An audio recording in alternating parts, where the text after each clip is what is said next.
Hey guys, Rich here. Welcome back to the RCINFORMER YouTube channel. Thanks for coming. We got the Futura V3 and we got a bunch of other stuff kind of to talk about. And I got a pop-up window coming up. Let's do real quick, folks.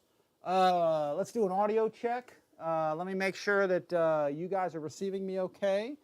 So if you guys don't mind, you know, give me a little bit of text there. Send me a couple messages. Make sure you guys are receiving everything okay. I'll try and look here at the list. We got BC Flyer 99s in the house. Yeah, new version of the Futura. I've got the V2 also and the V1. They've improved a couple things. They've added some lights and stuff. So a new paint job, you know. It's a great airplane, but they added a few things to it. So EQRC's in the house. Mike Bird's there at the top. And let's see, Mike Keller Flying Toys is here. So he's in the house. Victor's around. Mike Bird, EQRC. Who else we got here? I'm here. I made a comment there. RC Flugzeit is here. Let's see, what do we got? Mike Kennedy. Jeff's Custom RC is in the house. So Jeff's here. Jeff's got a lot of Hobby King stuff to show you, so check out Jeff's channel there. Let's see what else we got. Tug Hill RC, Cod Ninja, that's a new one. Cod Ninja's in the house, and let's see, looking at my stream here, 26 people are here. We're going to show you guys a few things. I'm going to let a couple guys jump in, and then we'll get to it as soon as we can. So yeah, Victor's here. 6SRC says hi. John Rosello, loud and clear. I'll start reading, so I'll keep reading names off as I get this out of the box. I got a lot of stuff to talk about, and you know, I can answer questions and stuff as best I can, but so much stuff is happening. I got a ton of stuff to show you guys. We did some FlyFans videos. We got the JAS Gripen together last weekend or weekend before, I think. I'm just tuning the controls because I just think they need a little kind of revision, and I'll talk about that when I fly it. And then, of course, we got the K-8 that flew fantastic, so we'll be showing you guys all that stuff. Let's see, Rob's RC is here. Carlos Martinez is in the house. All right, and let's see, what do we got here, guys? We got about 31, so that's nice for Saturday. I appreciate y'all coming again.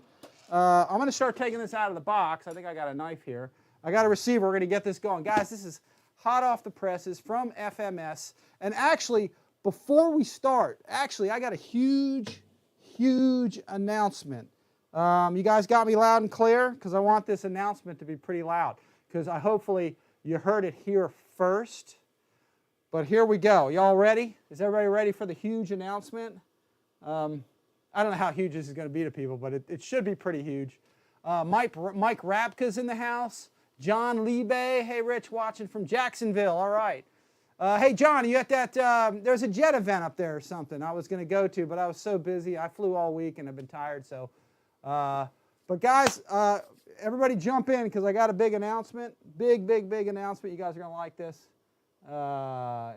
Again, hopefully this is a big announcement for everybody. All right, we got 41 guys here. And here it is. If y'all are ready, I'm going to throw this up there because I don't know if you guys all know this. But here we go. FMSmodel.com is open, okay?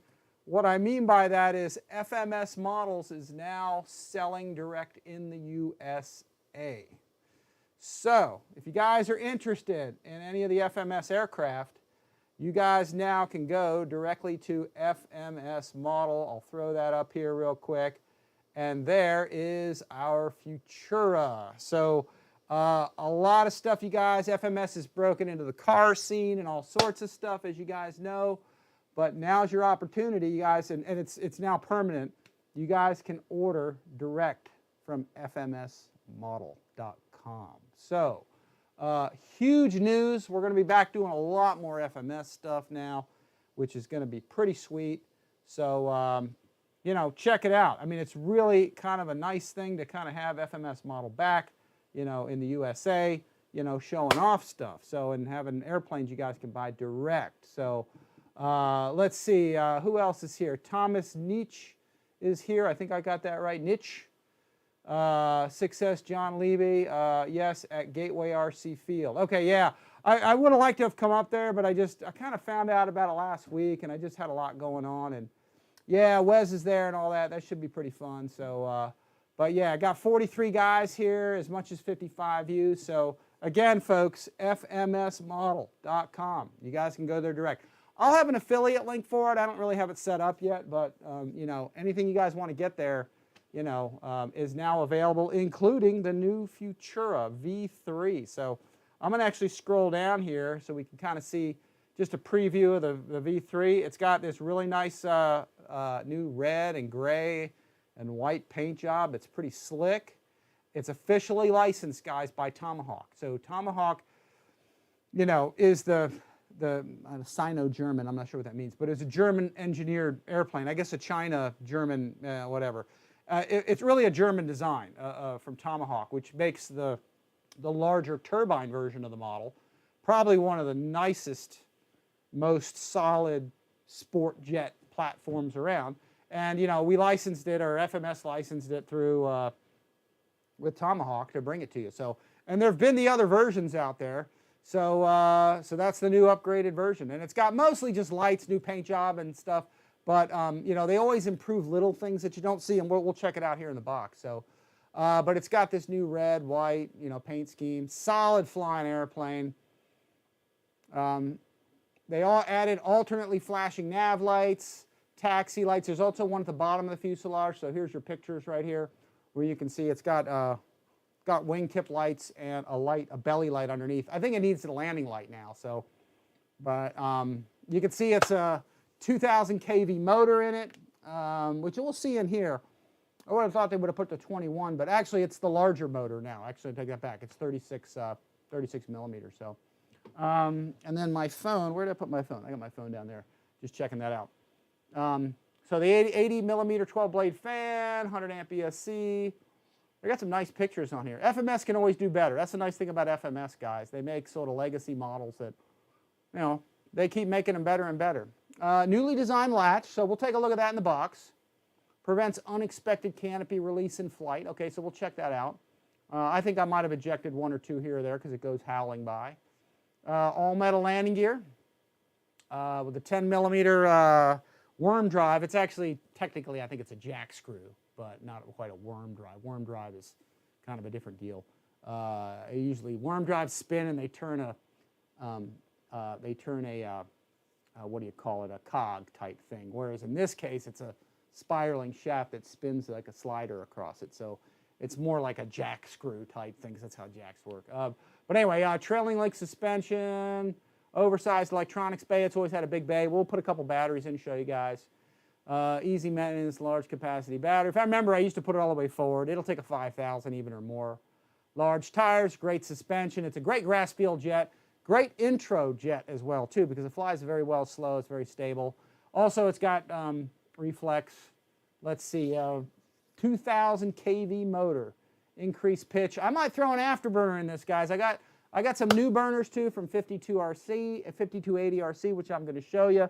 I put their thing down in the corner there, so, and I'm getting ready to show you guys some 5280 RC burners in addition to, you know, the Ray Guniak burners and KMRC, which KMRCs are like the easiest.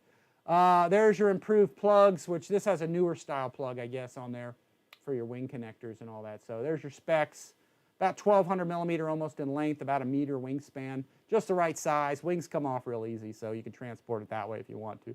So again, there's all our specs on it. There's basic design of it, some product pictures. So we're going to get it out there, fly it for you guys. This plane hauls the mail, and it slows down to a crawl. Very wide envelope, and again, Tomahawk design, licensed in. Actually, that picture right there, that Yak 130, that's one me and Steve did. So that's the photo we took a long time ago. There's a couple on there. So anyway, fmsmodels.com, guys. They are open, so that's cool. That's good news. So you guys can all order from there. So let me see. Yeah, they're making great surface vehicles. You know, FMS has pretty much taken the car world by storm. They've got some really sweet models. So let me see if I can get back to this this page here. I'm just looking at the stream here. What do we got? Jeff's Custom RCs here. Who else? We got Wreck 'em Royce. I'm trying to get everybody in here. Who is that? 6SRC. That's right. He's also here. Must-have. This is a must-have. Click that button. Yeah, hit the like button, guys. Appreciate that. Again, anything you guys buy from my links, it supports the channel at no cost to you guys. So I appreciate that.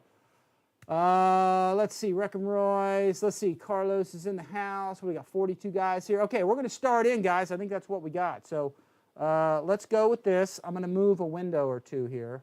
I'm just manipulating my screen around here, folks. And let's see. I'm going to do a quick, oh no, something happened. All right, I got windows here. I need a larger screen, guys. I'm going to have to get a larger screen here at some point. So I'm just using my touchpad to get this thing kind of over to the side. All right, let me close down the websites, which should not be on there. I don't know why those are there. Let me see. I'm trying to kill that window. I don't know why that window's not. You guys still seeing a window up there? I'm not really sure why that's there. Here, let me try something. Let me go back to this. My window, my thing is frozen on there. I don't know why my website thing is doing its thing. So hang on a second. Little technical difficulties here, folks. Let me see if I can figure out why my screen won't turn off. So my website, oh no, that's not that one. It's this one. There we go. I pushed the wrong one. Too many buttons on here. So, all right, guys, FMS's models is open, fmsmodels.com. And I'm going to do a quick run through some of the sponsors, guys that support the channel. And they give us free things to take to events, which is totally awesome. And I'm going to throw this back up here real quick. As usual, guys, FMS model that we were just there. Horizon Hobby. Someone was asking me earlier where they can get, you know, the red tail Mustang. It's at either Horizon or at FMS model now, so you can get it either place. Turbines RC is supporting us, guys, with a lot of the FlyFans stuff, and we're working with the FlyFans factory to demo some planes for you. And I'll be having this for you guys to see. You know, this is the K-8, okay? We just flew it the other day, and it's pretty darn awesome. It's a great flying intro jet, 64 millimeter, 6S fixed gear, and it's pretty sweet. So we got videos of that coming out here real soon. And towards the end, we'll probably show you some of that because we got some video loaded up, but I haven't quite got it. Oh, I got it edited, but I'll probably launch it midweek, so stay tuned for that. So, but anyway, Fair RC is probably going to be going away. There's FMS stuff there, but you know, of course, KMRC, easiest afterburners in the world to install. And probably least expensive around. Ray at Guniac 33. Ray's got some great burners there. I have those in a lot of my jets. Of course, Ernst Manufacturing, which we're going to use. They make some of the best stands out there, folks. So, and they're all made in the USA. 5280 is made in the RC USA also. So keep that in mind. So is Ray. So is Guniac. All that stuff is made in the USA. So, and then my Amazon store, guys, where I throw a lot of stuff that I use on there. So again, everything on that store, that's everything that I use. So no crap I've thrown in there. It's all good stuff that I actually use. So China Hobby Line, we're showing those batteries off in a lot of stuff. I'm loving this 5000. We're going to see if this fits, okay, inside of the Futura, which should fit in there pretty nicely. And BitGo Hobby, again, Horizon Hobby. There's the red tail. Hobby Zone, great stuff there. Buddy RC, awesome wood airplanes. There's 5280R's RC site. We're going to do more later with 5280RC video-wise. And then, of course, Flying Tiger RC. So my test thing is all screwed up. All right, so let me go back to here. And let's see. Let me get this. We got 43 guys, so we will start the unbox here, folks. Let me just slide a window open, and let me shut down another window here. I got so much. I'm trying to set this up so I can see my screen and see everybody's, I want to be able to see everybody's messages like as I'm doing this. So it'll be up on my screen. So let me just get this thing over to where it needs to be. And there it is. Now I can see everything. Excellent. Let me close down the websites, and we're going to get to this. Again, guys, sponsors across the top, all the guys that really help out and donate stuff for flying events and help support this channel and everything. So let's see. Let me turn this off. All right, FMS Models is open. You guys know that. So let's get this going. Let me get this this Ernst stand kind of out of the way. And we're going to start opening this up. Oh, let me test my upper camera. There we go. So guys, we're going to show you this, how this looks. Here's where we are at with the upper view. Let me adjust my top camera a little lower here. There we go. So you guys can kind of get a full size, full upper view of this baby as we're doing this. So let's see what we got. Let me just enlarge this screen for a second. 43. All right, good. So here we go. You guys ready? Let's get this thing out of the box. I'm just going to cut the, I haven't even had this open, guys. It literally just showed up sort of at the doorstep kind of yesterday. So we'll get this thing up and rolling. And let's see, Gooniac 33 is here in the house. I got some stuff from Gooniac here just today. Ray, thanks. I got everything. Someone's calling me. It's my sister. We'll call her back later. Doing a live show. So that's my Star Trek alarm. That's my high temperature alarm. So, ooh, look at this, guys. Yeah, look at that. Futura, baby. Look at that. Version 3 right out of the box. It doesn't get any better than that. Let's see. All right, there you go, guys. Oh, man. Futura V3. Officially, you've seen it here, officially licensed product. All right, outstanding. Just Enough RC is in the house. Thanks for coming. Felipe Newhouse in the house. Which plan? You guys got it. FMS Futura V3. There she blows. With reflex. All right, let's get it out of here. And let's go officially licensed Tomahawk design. I love the Futura. And guys, if you want to look on my channel, I've got lots of videos of several Futuras flying. Version 1, version 2, and there it is, guys.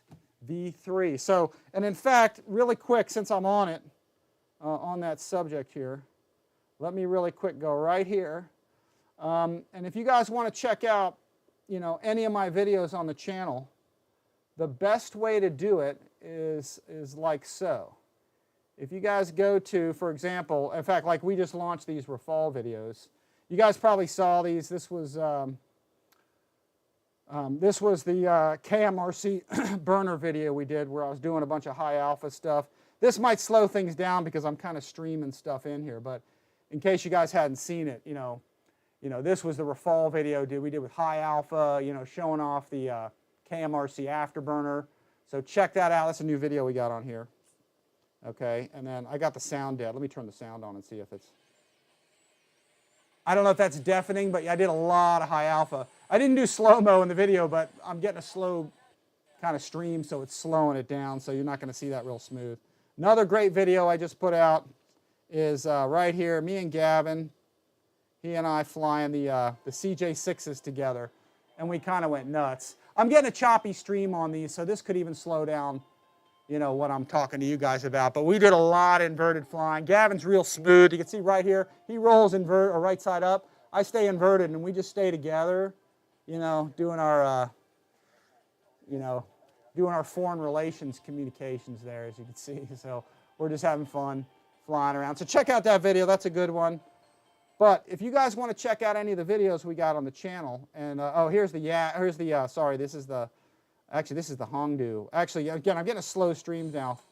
So we may show some of this later on, but for now I'm just going to kill the sound so it doesn't block anything out. And in fact, I'm going to go RCINFORMER. Let me see if I can pull that up real quick. If you guys want to see my videos on any of the Futuras, type in FMS Futura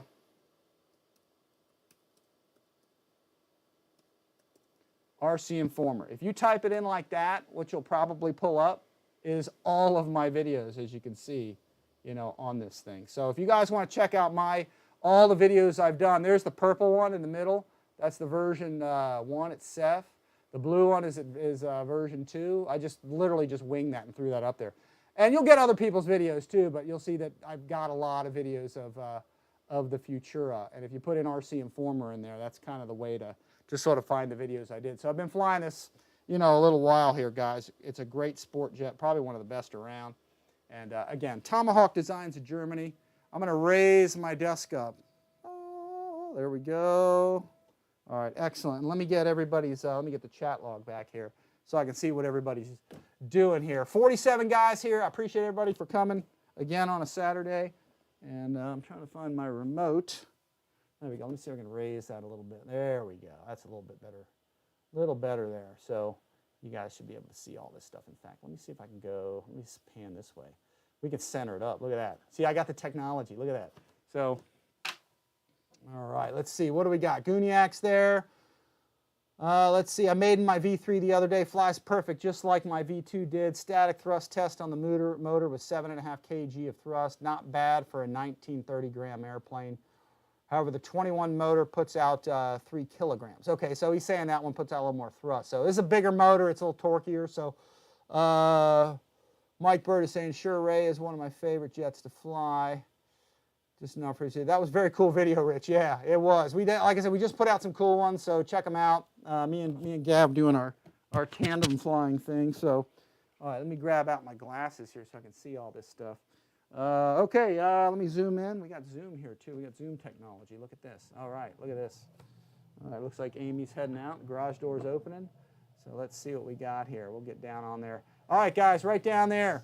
Reflex, stable, rigid. Oh, they got all this stuff on there. It's hard to follow all that stuff. Officially licensed, guys, right there by Tomahawk Design in Germany. So, all right, let me go back out wide. You guys can see the box. It's pretty cool. Nice pictures. Same pictures we just saw. And again, guys, you know, here's the specs on it. We'll just kind of cut through and show you. Yeah, they changed the motor. They went to the 2000 larger motor. So there's all your specs on it, guys. Again, there's your wingspan, length, flying weight, 2000 kV, new 36 millimeter motor. ESC is 100 amps. Let's see, 13-gram digital servos, 8 of them in there. So all digital servos, guys, 6-channel. There's your CG. You really just put the battery in and go, but we'll check it out. We'll get it all plugged in here for everybody. 80 millimeter 12-blade fan, and it calls for a 4-cell, but in most cases you can put a 5-cell into this thing, or sorry, 5,000 milliamp. It's calling for it's a 6S. If I said that wrong, it's a 6S, 4,000, but it'll take a 5,000. You know, depending on what you want. If you want more flight time, so, and there we go. So let's get this out of the box. Let me move some stuff away here. Let me pan up just a little bit here, just a little. Oh, that's low. It's showing my feet there. All right, here we go. Let's get this out of the box. I'm pumped because Futura has always been one of my favorite planes. One of the nicest sport jets. So it's cool because it's got reflex now. It never needed a gyro, never needed stabilization, but now that it's got it, might as well use it. I got a 7-channel receiver we're going to throw in it here. So let's see. Let's pull this out. I think people are going to like this paint job too. The old one, or the version 2 that was blue, I like the original purple actually. I still have that plane. And I call this, actually, my nickname for the Futura, I call it the Banshee. Because when it goes zooming by, it howls like a banshee, especially my first one. It really just had this howl to it that was just very distinctive. And it just it almost sounded like the TIE fighter going by or something. So there we go, folks. That is how it looks in there.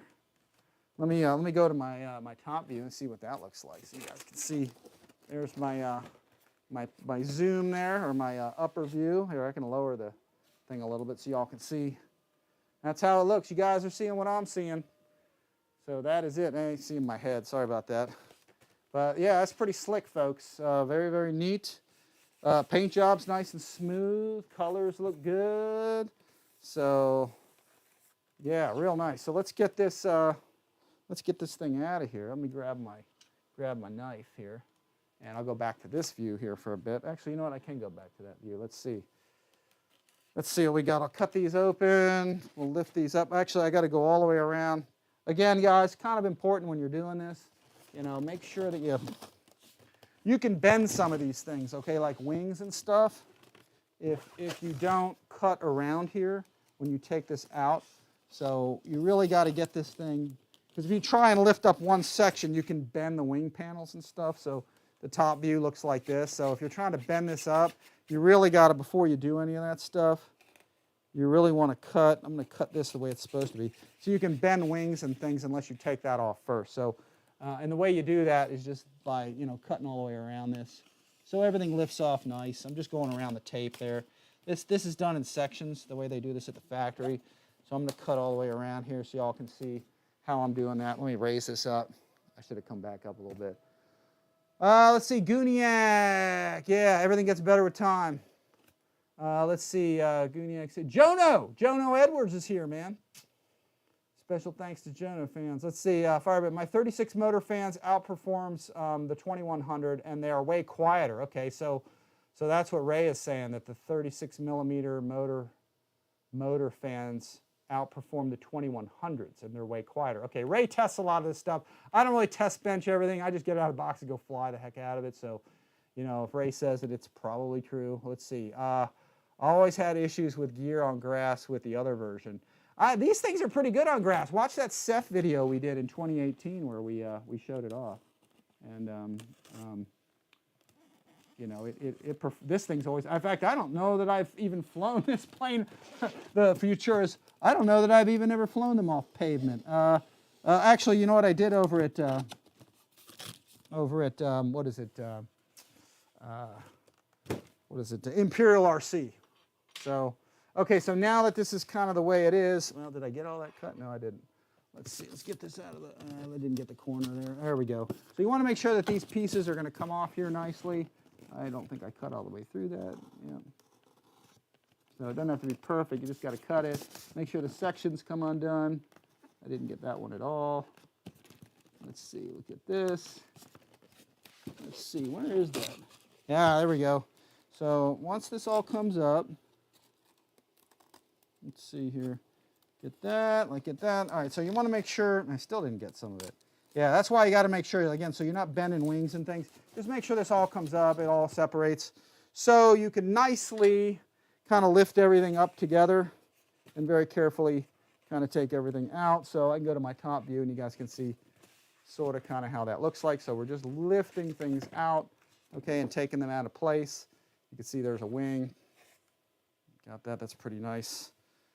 Looks a lot like the original, but a little nicer and newer. All right, there we go. So we'll get this wing. I'll put that aside. I'm going to throw all these pieces over here. So you can save these and repack up the airplane even if you need to, folks. That's one of the nice things kind of about these FMS planes and the boxing is because there's no gluing to this. Everything in this thing, guys, everything just screws together. So you could even save boxes, pack them up, and then mail them somewhere to fly them if you have to. So that's one of the nice things about this. So, all right, let's see. We're going to put this, get this one off of here. You can see how that came out of there. See how that was? It just fits right in there. So you can put all this back if you had to, you know what I mean? Again, if you were going to ship this someplace, if I don't get myself in the way, just pull these things off. Carefully take your wing out, again, without prying it or bending it so you're not damaging anything. So, you know, there's our wing. Super nice. And there's our wingtip light. Check that out. Really nice lens. Actually, this might lend itself to put, you know what? This will lend itself nicely because that's like a navigation light. But this might lend itself to put a light here that points forward as a landing light and just kind of wire and splice it in here. I might do that. That way I'll have two landing lights on the wingtips pointing forward also. So as long as you're not overloading the electrical system, I think that would be cool to have a forward-facing white light in there as well. So. But anyway, I'll fool with that later. Let me get this wing down there, get our spar out of here. Again, you don't want to pry on this. Just lift this, which I didn't cut that. Let me cut that out of here. I'm going to cut this. Did I cut that one already? No, I didn't. Let me cut right here. I'm going to lean over, sorry. There we go. I'm going to pop this out of place. You want to be careful not to damage anything. Let me throw those in the box there. Nice wing spar. FMS always has a very tough either fiberglass or carbon. This is white. I'm almost inclined to think it's fiberglass, but it's really rigid, so it may actually be some kind of white carbon. I don't know if that's possible, but I think it looks more like fiberglass, but it's tough. I'm not even able to bend it. So let's put that aside. We're going to put our wings right down there on top of each other. We got an instruction manual right here, 80 millimeter Futura right there, baby. And let's see. I'm looking at my chat log. I'm trying to close this up. I've got sorry, on my computer screen, I've got a thing open there. So, yeah, Jono's here. Let's see what else we got. We got a rudder right here, vertical stabilizer. That goes on with 3 screws. One here, and that's it. Ready to go.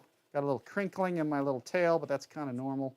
Heat that up, or sometimes not normal, but it happens. So there's our Tomahawk logo. Yeah, real nice.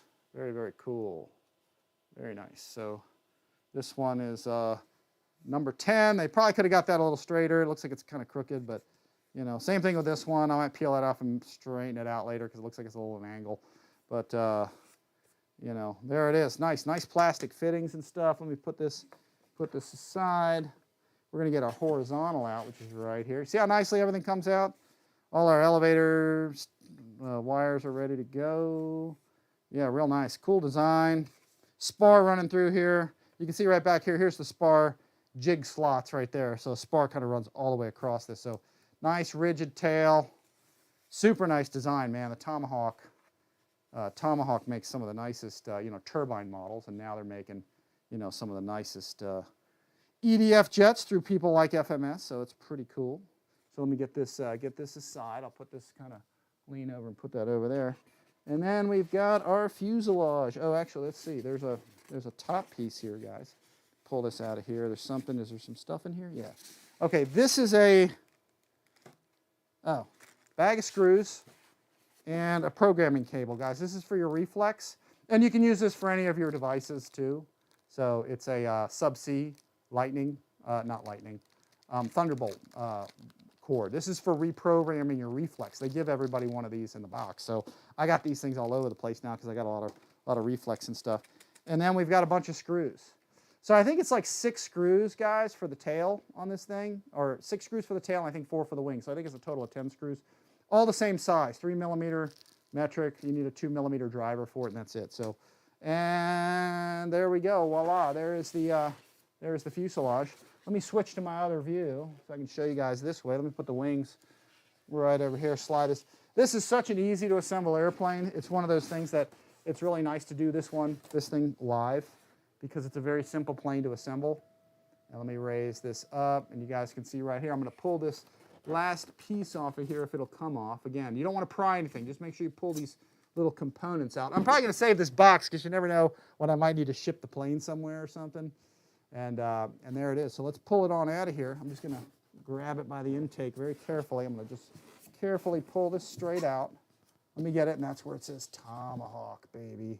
So officially licensed. And I think that's it for the box. I'm going to throw the box over there into the void.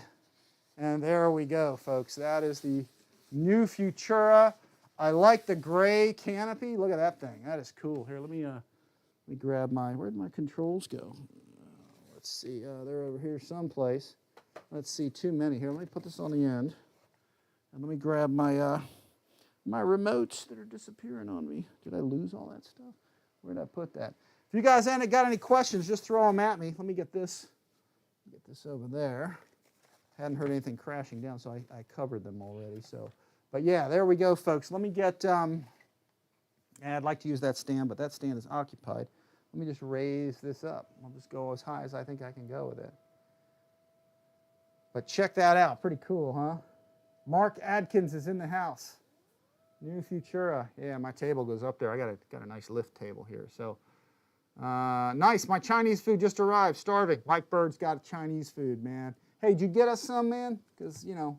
All right, let's see. But yeah, really cool. Apparently it's a new latch design for the canopy. Oh, no, I activated my desk inadvertently. All right, there we go. So, new latch design. I'm not sure what they did. Oh, they changed, here, this is cool. Look at this. Here, they changed this. Look at that. Look at that. That's really cool. They did sort of a little bit more of a compound curve to that. So actually, it's got a lot more plastic to lock on. Now I see I can't really come out. I mean, as long as you got the pin fully engaged, there's a lot of plastic on it right here to keep this from flipping up. So, you know, canopy's ventilated, but no pilot. It's gray. It's like a solid kind of shiny gray. Probably painted that from the inside, I'm thinking. And yeah, very, very cool. So let's see how that looks there on the outside. Again, that should latch on nice. Oh, and it's one of those things where it's got the ramp deal, so you don't really need to pull this back. Probably pulling this back is a good idea, but you can just, yeah, it's a ramp design that you can just push it down and it locks. So that's pretty positive. In fact, this thing would have to come all the way back here in order for that to release. So yeah, new design there. And let's see this through our, let me go through my upper screen there. you guys can see our nice single point contacts is what I call them, single point connectors. So you don't need, you know, servo leads and stuff. We've got really nice metal threads in here, okay? So all machine type screws, nothing that's self-tapping really on, for the most part, on any of the higher end FMS stuff. And then here you go, you've got, again, all machine type screws, okay? Threads for everything, everything bolts in. So here's your 6 screws to get your tail on. You put your horizontal in, and you get 3 here. And then, or I take that back. You put your horizontal in, and I think you do, let me see if I can remember that. I think it's that way first. Yeah, this goes on. Yeah, you put your, actually it's been a while. Yeah, you put your horizontal in, that's right. I lost my train of thought. You got 3 screws here with your horizontal, you make your 2 connections. Then you put your vertical on, and you got your 3, and then you got your 4 wing screws, and that's it. So, nice fan in there, giant honking motor, guys. Let me see. Let me go here to the other view here, where you guys can see kind of right down the pipe. We'll show you that. There's our new motor, folks. And I'll see if I can get really in on that. I'm not sure if I'm going to be able to get that close, but we ought to be able to. Look at the size of that baby. That's got a nice fan in there. You can see it's got that aluminum fan inside the motor, not the main fan, but inside the motor. You can see those metal blades towards the bottom. That's your internal cooling of your new motor. I think it's a 36 millimeter wide motor. So, and I've got a burner for this baby. I think we're going to put in here. New. I think we're going to put a True Fire in this thing, if I'm not mistaken. It's going to go on one of these. So, I've got a new special one to show you guys. I think from True Fire that I think might end up going in this, because it might really. This got lights on it, so I think this will be a good candidate for a True Fire burner, just to show it off. And but real nice. And then let's see under the nose. Oh, here we go. You got under the bottom here. Let me switch views so you guys can see right here. Oh, just banged my camera. Here's our hatch cover right underneath. 2 screws to get in there. Real easy to get in. Looks like they pre-cut it, so you don't have to cut the foam. They just put the sticker over, but they did a pre-cut with a knife. So you can get right into your fan this way.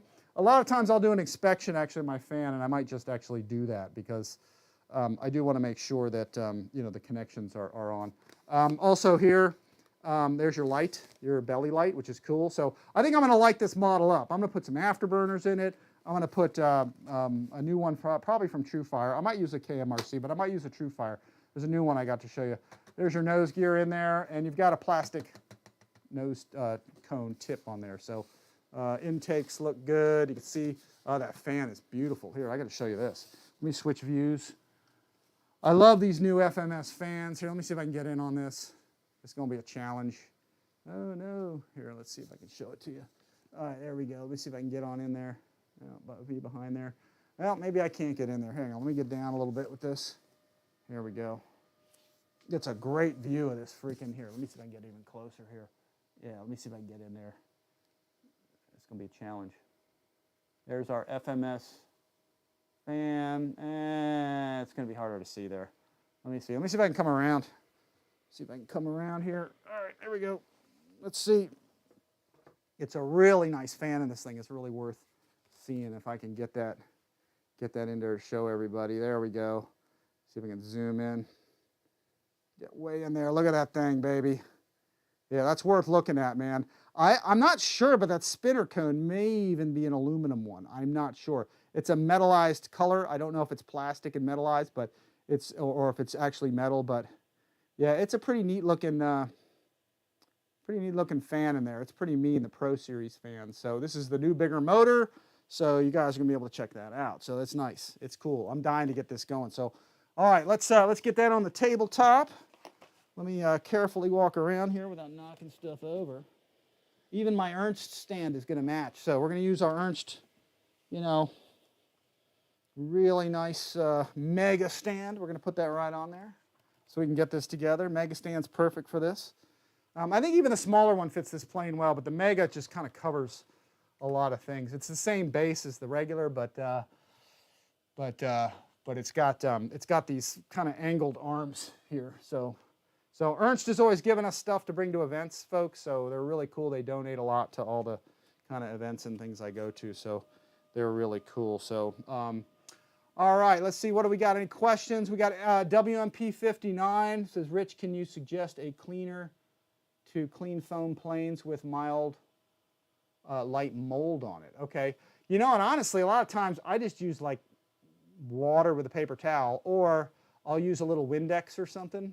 Just be careful. Try it someplace first to make sure it doesn't harm the paint. But a lot of times I'll just use like Windex and a paper towel, and I'll clean it off. I'll also use those wet wipes from the store, but not like Lysol or something. You've got to use the ones that are like kind of like bathroom wipes, you know, baby wipe type things, where there's no chemical really in them or anything. It's just they're sort of moist wipes. Sometimes I'll bring those with me because I don't have water around and I just can pull them out, and I'll wipe down planes at events before I bring. Because sometimes I got some planes with Joe Knoll dirt on them from years back, and I got to clean some of that stuff off just to make the planes look nicer, you know, or newer or whatever. So let's see. Looks metal, Jono. Yeah, it might be. I'm not 100% sure. Ray might know. Ray, do you know? The rotor is metal infused as well. Okay, so he's saying the rotor is metal infused. So yeah, it could be. Center section is metal. That's what I thought. Let's see. Mark 21 or Markham C21 says, Guniac, yeah, your video inspired my purchase of V2 units. 2 V2 units for my Sirius. Was disappointed when my stock Sirius only put out 2.3 kg of those. I'm so glad getting an upgraded version. Yeah. Let's see. Ernst Van Buell is in the house. He uses a cloth with alcohol to clean foam. Yeah, that's not a bad idea. I don't think alcohol is harmful, but test it on a place that anytime you use it on any kind of model, you never know, and you know, it could take the paint off. But I do clean mine with stuff all the time. So, but just don't use something like Lysol or something that's harsh in it, that has, you know, something, you know, some chemical in there. You just don't know. So, yeah, it's so red. Yeah, red is good. And like I said, it even matches my Ernst stand. So, let's see. Reckham Roy says wet wipes work. Excellent. Hey, we just had 57 viewers in here. So, again, I appreciate everybody coming by. Mark, with the status, here, Mark, with the Sirius, you need to make some more openings on the intake side too. Yeah, that's part of the problem. It needs some intake. Intakes are small on that. Jay Riley, steam gets grass stains out. Okay, that's good to know. EQR says he's going to clear coat the Blue Angel and Thunderbird when he gets them built. Fred Katz is here. He said he's used Dawn dish soap. Yeah, that'll work too. Remove some of the cheater hole and open the holes. Yeah, it needs a hole underneath, really. Windex works really good on foam too. Watch the paint. Jono Edwards says acetone. That seems kind of harsh to me, but yes, I use. They don't want to take the paint off though, man. Yes, I use Windex. EQRCs use Windex. Yeah, that's what I use sometimes too. So when I got what I got. So okay, let me go to a top view real fast. I just want to give everybody a quick, kind of a more comprehensive kind of just, let me show you a couple things. There's not a submerged style hinge. This is a traditional foam hinge, but it's laminated. All the FMS hinges have the best. They're lamination. They have a real nice laminate on there. Nice ball links all the way around here, folks. So I can even zoom a bit. Let me see. I can zoom in on that so you guys can see. Really nice. Actually, it's better if I show you from this angle. They've got a larger class of ball link on here, look, so they're pretty big. And then you got nice hatch covers, okay, to remove your servo in case, you know, you've got to do, you know, some, if you have a bad servo, you need to replace it, it screws out instead of, you know, being glued in. So really nice back plastic doubler. This whole thing is plastic, folks. Really nice. Same with the front. The whole front section's plastic. This is FMS quality, man. This is where it's at. This is where, you know, you really want to, you know, FMS doesn't skimp on this stuff. They make nice plastic parts like where it's needed and stuff. So, but yeah, super, you know, super nice. Let me zoom back out on that. So like I said, the fit and finish is nice. I think they got that decal a little funny. It's supposed to parallel the plane. So, but you know, hey, I'll make a note of that to the factory. But fit and finish, real nice. Same thing with the tail section again. Nice doublers in here. You can see right here and here. I'll get in close on some of this stuff so you can see it. Nice plastic doublers, nice fittings right here. So all three of those to go in. Those are the first to go in. No submerged style hinges along here either. These are just traditional foam. But, you know, you don't need it, you know. And actually I can see when I look in there, I can see it shining back at me. So it's FMS has always made some of the nicest foam hinges around with a laminate over it that, you know, earlier ones, I think, yellowed out. The newer ones don't. The newer ones are nice. So, and then there's your 2 connections kind of ready to go. Servo hatches all in place, so you can remove your servos and replace if you have to. I think I go a bit, and here's the other thing, if I'm not mistaken, I think on the horns for the elevator, I go in like 2 holes or something. I'll talk about that when I fly the plane, but you see how it's all the way on the outer hole? You don't need that. You know, the plane's not a 3D plane. You really need them in so the resolution is tighter and you can run them at full travel, because these surfaces don't need to move very much so to get this thing moving along. And then a wing panel, that's it. Wing panel's real nice. Here, let me get a full kind of zoom out on that the other way. There's our Tomahawk logo. So now, there is submerged style hinges all the way along here. Your flap is that way, or your aileron, I should say. Actually, they're both that way. But the hinge for the aileron rolls around the center, whereas the flap rolls around the bottom. So it kind of tucks in.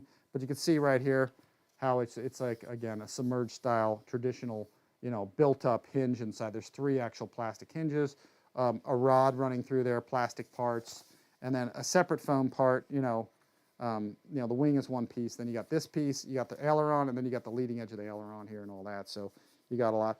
Bob DePenta, where can you purchase these models right now? Bob, you can go right away. Here, let me zoom over here. I think, if I'm not mistaken, Bob, you can go right to fmsmodel.com right here, and FMS is open. If I didn't say so before, I did say so before. But Bob, I'm going to flash this up there, Bob, just for you, man. Okay? FMS model. Okay? I'm in the wrong place.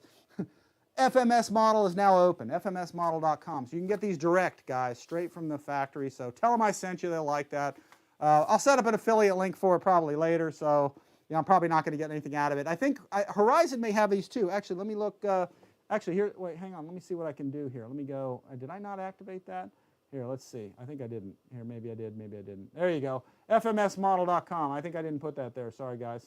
I'm going to put that across there. Let me see if I can put, let me go to Horizon. Let me type in Futura V3. Yeah, maybe they don't have it yet. I don't know. Maybe they probably don't, maybe they don't have it yet. It looks like they still have the V2 with reflex, which is still awesome, you know, or it's on back order, I guess. Okay. All right, Bob, never mind. For now, FMS model, man, that's where it's at. So, Bob, you can get this, I'm pretty sure, if I can move over here, you're pretty sure you can get these right now there. Here, I'm going to stand. Yeah, I got to do my pan's all messed up here. I got to work on my coordination of this.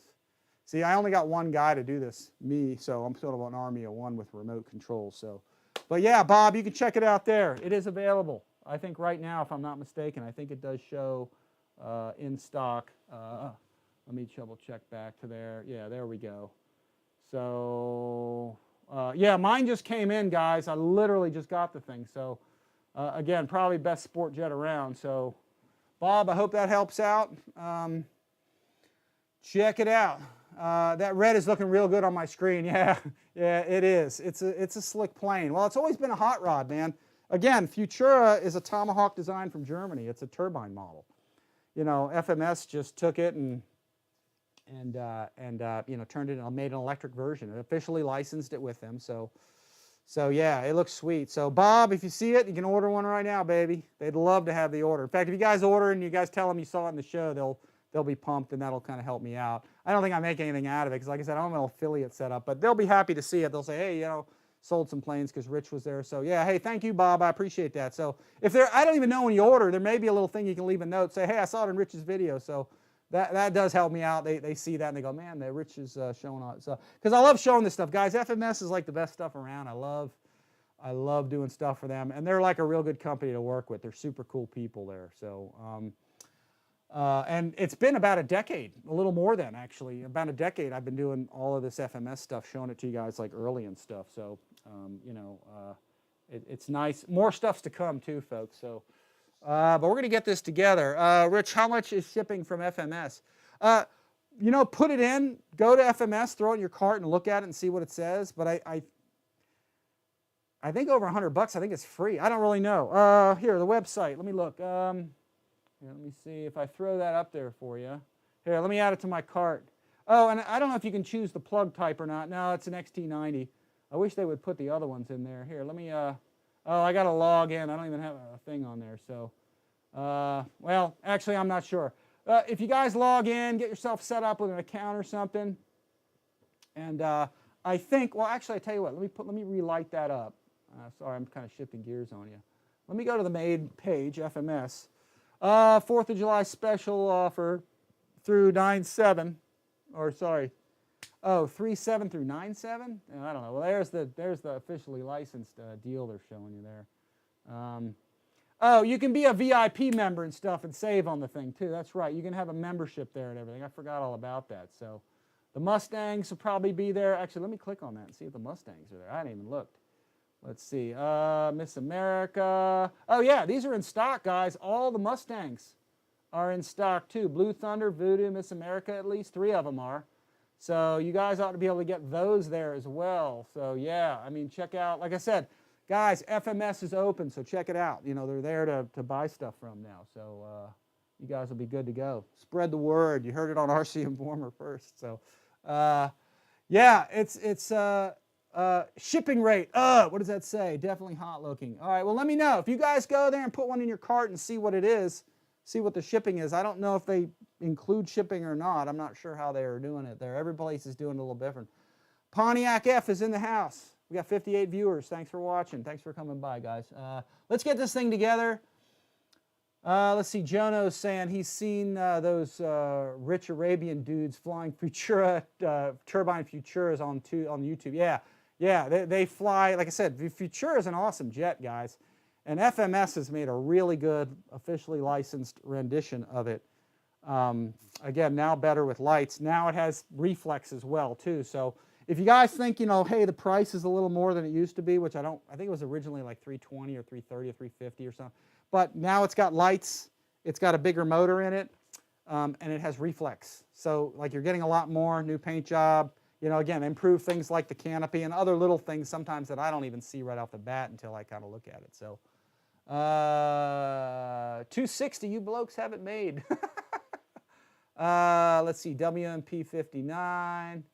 Yeah, I appreciate that, Bob. Yeah, if you guys order something, like I said, I don't have an affiliate set up. I'm going to have one set up here soon. So, but again, guys, I'm really not about necessarily having to get a commission or something. I'm just giving you information and helping you promote, helping show it, helping FMS to show it to you guys. So, you know, if you guys make word of it, that helps me out too. They see it and they know I'm kind of working on y'all's behalf. Let's see, new FMS sites, only shipping to USA. There you go, baby. So, and this just happened like a day or two ago, guys. So it's official. So, let's see. RC Castle is just too high to buy from for me. Yeah, but no, dude, Eric, FMS model. Sorry, that way it's open. So, all right, let me move a couple things here. Let me turn off the website thing. Let's build this thing. Let's get it together. Let's get it assembled. Let me turn the website deal off. Let me raise this up. Maybe I can move that a little bit. You know what? I'll put this all the way down here. Let's put that down. You know what? I'm just going to close that up because it's like, oh, you know what I'm going to do? Here's what I'm going to do. I'm going to shrink it. I'm going to do an online shrinkage, man. Look at that. That's high tech right there. Look at that. FMS models is now open. All right. All right. So, all right, guys. Let's get this bird together, and we're going to do a couple things here. First thing I'm going to do, before I assemble anything, like I always do with these things, since I probably want to get the tail and stuff on without, you know, changing anything later, I'm going to go ahead and do this with it. So like you guys know, I got my glasses on, and I usually do this better without glasses, okay? But because I have my contacts in, I kind of need this to see. So again, I'm going to tighten up my contacts. We show you this in many videos. I have one called How to Save Your Plane.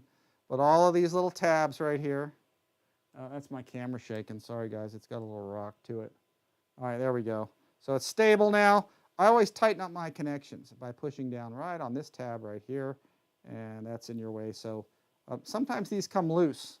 And again, it's really a simple thing. You've got 2 metal contacts, and you've got your pin that goes through. Sometimes that connection's not real tight, and you can lose contact. If you have sometimes you can just have one bad contact, lose an elevator, an aileron, speed controller, or something. So you want to make sure they're all tight. Now, technically, so you want to tighten them by pushing one end down. Okay, that when your 3 pins go in, it's a nice tight connection. Now the thing is I'm actually showing it to you backwards. It actually goes in kind of from the other side. So but the concept is the same, okay? You want to have, just contacts that are not far apart. And sometimes some of these servos from the factory, if you make your servo connections, you put your plug, your lead in, okay, you plug it in, you'll find sometimes it feels loose. And that's because of possibly these 3 contacts that are not as tight as they need to be. So there's really kind of 2 methods for this. And I'll let the camera focus on this if it will. See if I can get in on this thing to get my, no, it's too tight. All right, there we go. Okay, so I'll try to bring this closer, which I think I can do. And all I'm going to do, if I can get my camera to stop shaking, guys, this is hard to show because it's kind of a little bit of surgery, but it's a tiny thing. Again, I'm just going to tighten all mine up. And sometimes what you can do is just very carefully just pry this out. Okay, I've been doing this for decades and decades on my servos. You can pull this whole thing all the way out if you want to, if you're very careful with it. And you can get the whole thing out like this. Okay, and then you can just manually, very carefully without poking your finger, just push, see if I can get it closer, just push that contact in. This is where you risk kind of harming your finger though. You want to be careful with that. So often what I'll do is I'll just back mine out, part way, okay, like this, where I can really see that contact in there, super well.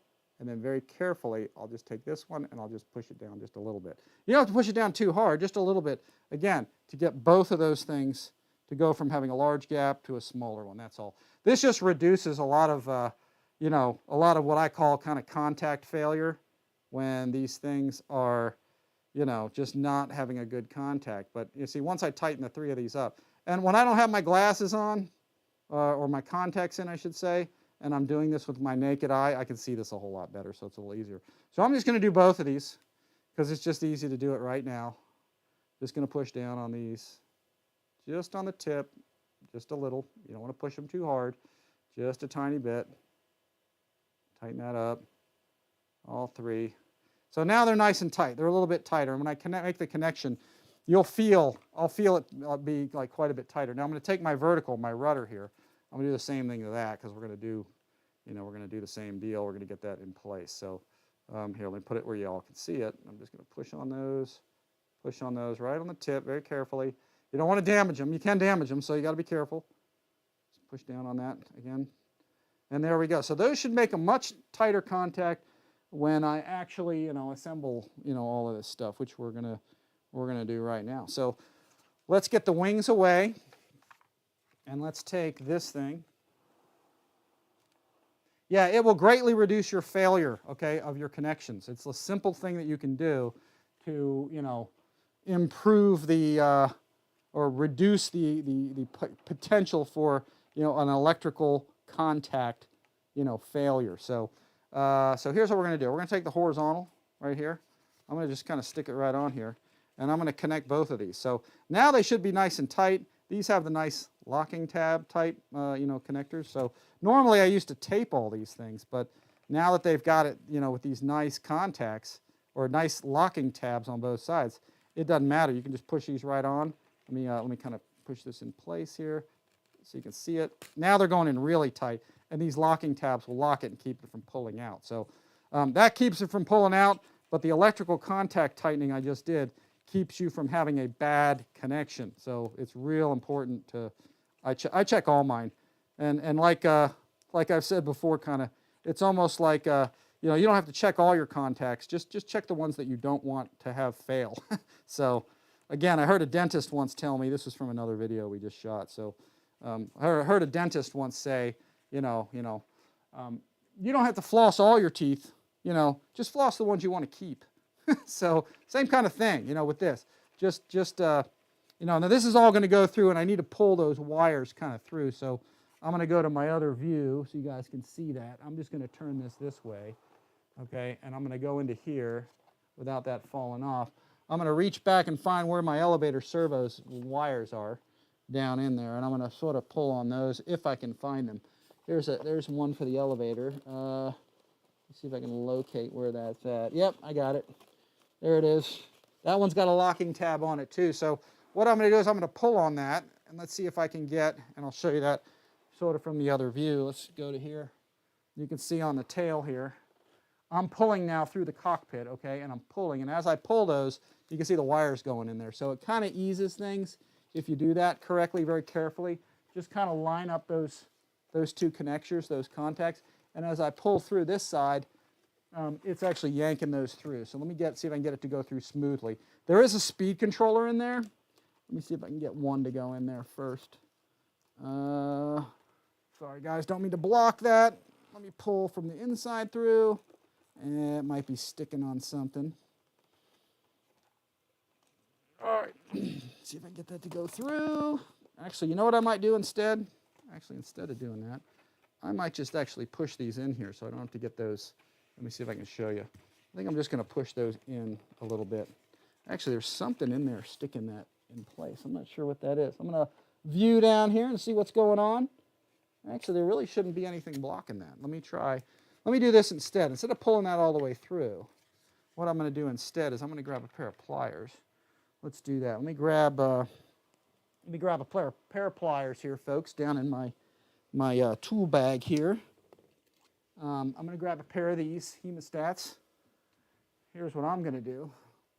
I'm going to take these babies right here, and I'm actually going to go in from here, and I'm going to grab this wire and just sort of pull it through. Now you can see, actually that's probably a better way to do it, because then you don't have to pull all the way from the other side, jack with the speed controller. And then actually your connections will be right here. You won't have to kind of pull them. You can kind of inch this through. That way you don't have to pull your connectors all the way through. And if you have to take your elevator off, you can easily kind of get in there. So let me just grab that, pull that through a little bit, get those to go in a little bit. Yeah, that's probably a better way to do it. So I'm going to try to carefully grab that and carefully pull that through. I'm going to grab both of those. Sorry guys, moving that out of the way. Let me get this a little closer. There we go. Just pull that one through, one at a time maybe. I think the connectors are just catching on something. In fact, this one here, I think is just kind of snagging on something.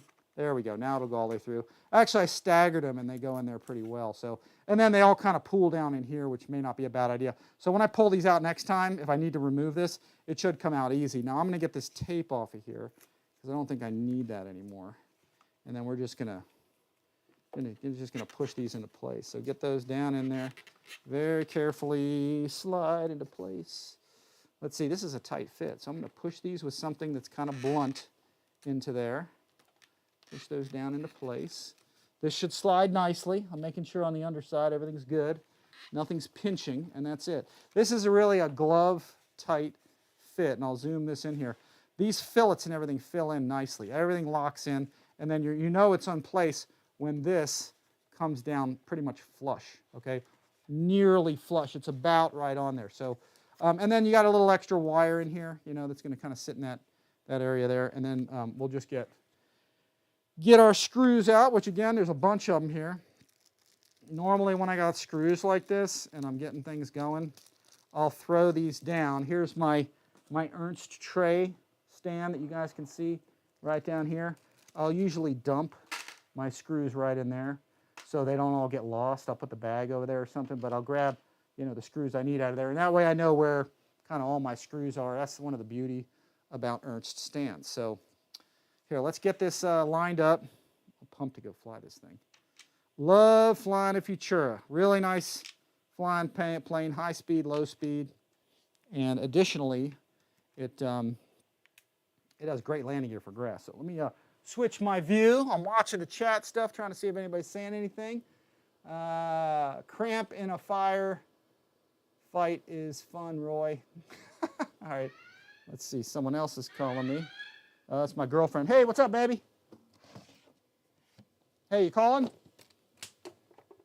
Nope. She hung up on me. So I can always take a call from her even if I'm in a live show here. So let's see. Let me have a little drink here. We're deep, deep, deep in the building here. All right, let's go here. All right, guys, here you go. 2mm metric, okay, for 3mm screws. Standard screw pretty much on most every FMS plane. These things should tap real easy, and they do. Don't over tighten them. You can tighten them too much to the point where this starts compressing. If it starts compressing in there, you've kind of tightened it too much. All these beveled edge screws are nice because they sort of automatically center in there, the beveled screws. So let me throw my glasses on so I can see this better. See, this is starting to compress already. When you see it starting to compress a bit, that's tight enough. You don't need to go any more than that. That's all you need, because you can keep turning this to the point where you'll crush the foam into nothing. So you just got to be careful as you tighten them. You want them to be tight. Some of these are plastic to plastic contact. In fact, I think these are plastic to plastic. Let me see. Actually, you know what? This other one might be as well. Let me hang on a sec. If I remember correctly, these might be plastic to plastic. Yeah, that's tightened it up nicely. Let me go a little more on this one and see. No, that one's not. See, that one's starting to compress too much, so I can tell it's not plastic to plastic there. So, but you can feel it get nice and tight. So that's it, guys. Fit and finish on this is fantastic. Again, you can see how nice that beveled edge is, and then you get all the way around here.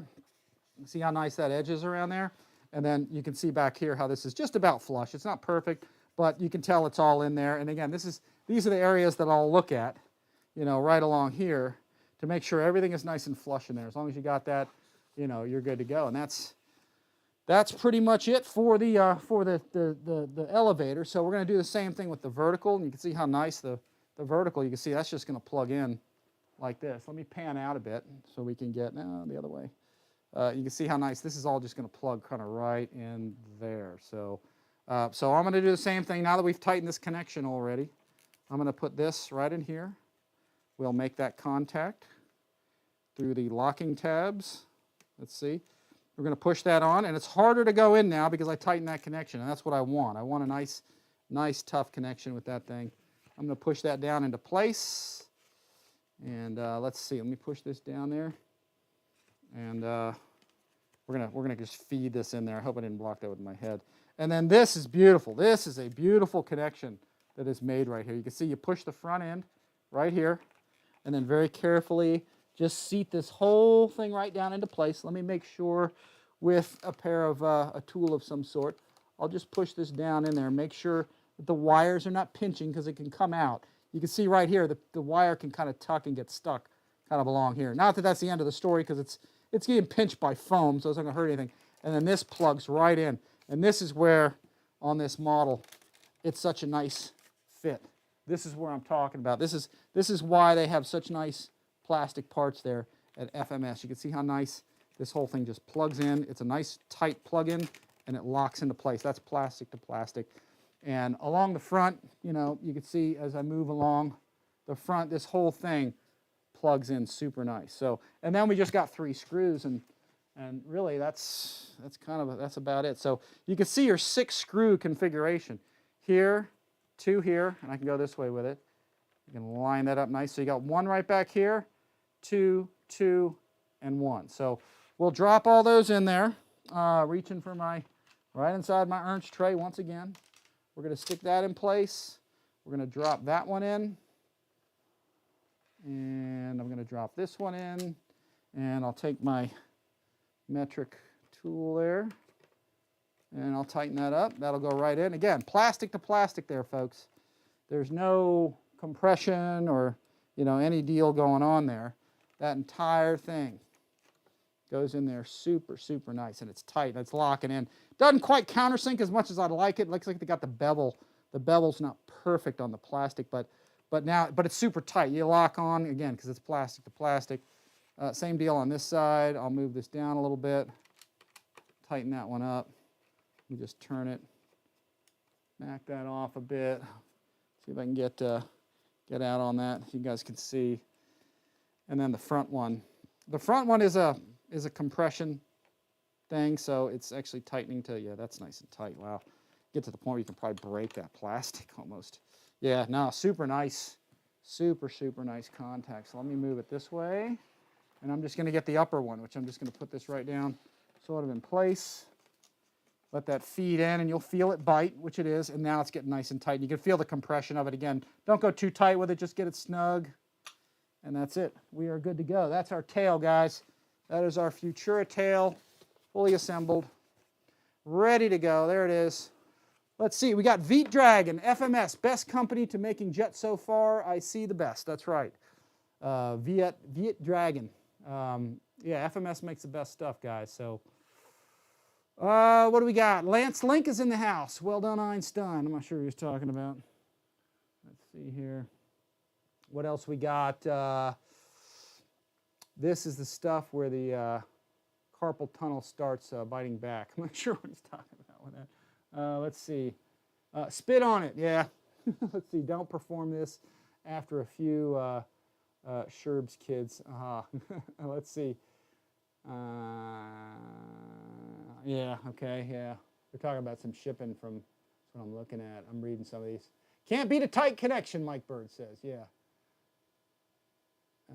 Let's see. Jono Edwards. Hey, Jono, where are you? Futura is $6.99 plus down here. Are you in Australia, if I'm not mistaken? Hello from Venezuela. That's Francisco Echevarria. Echevarria.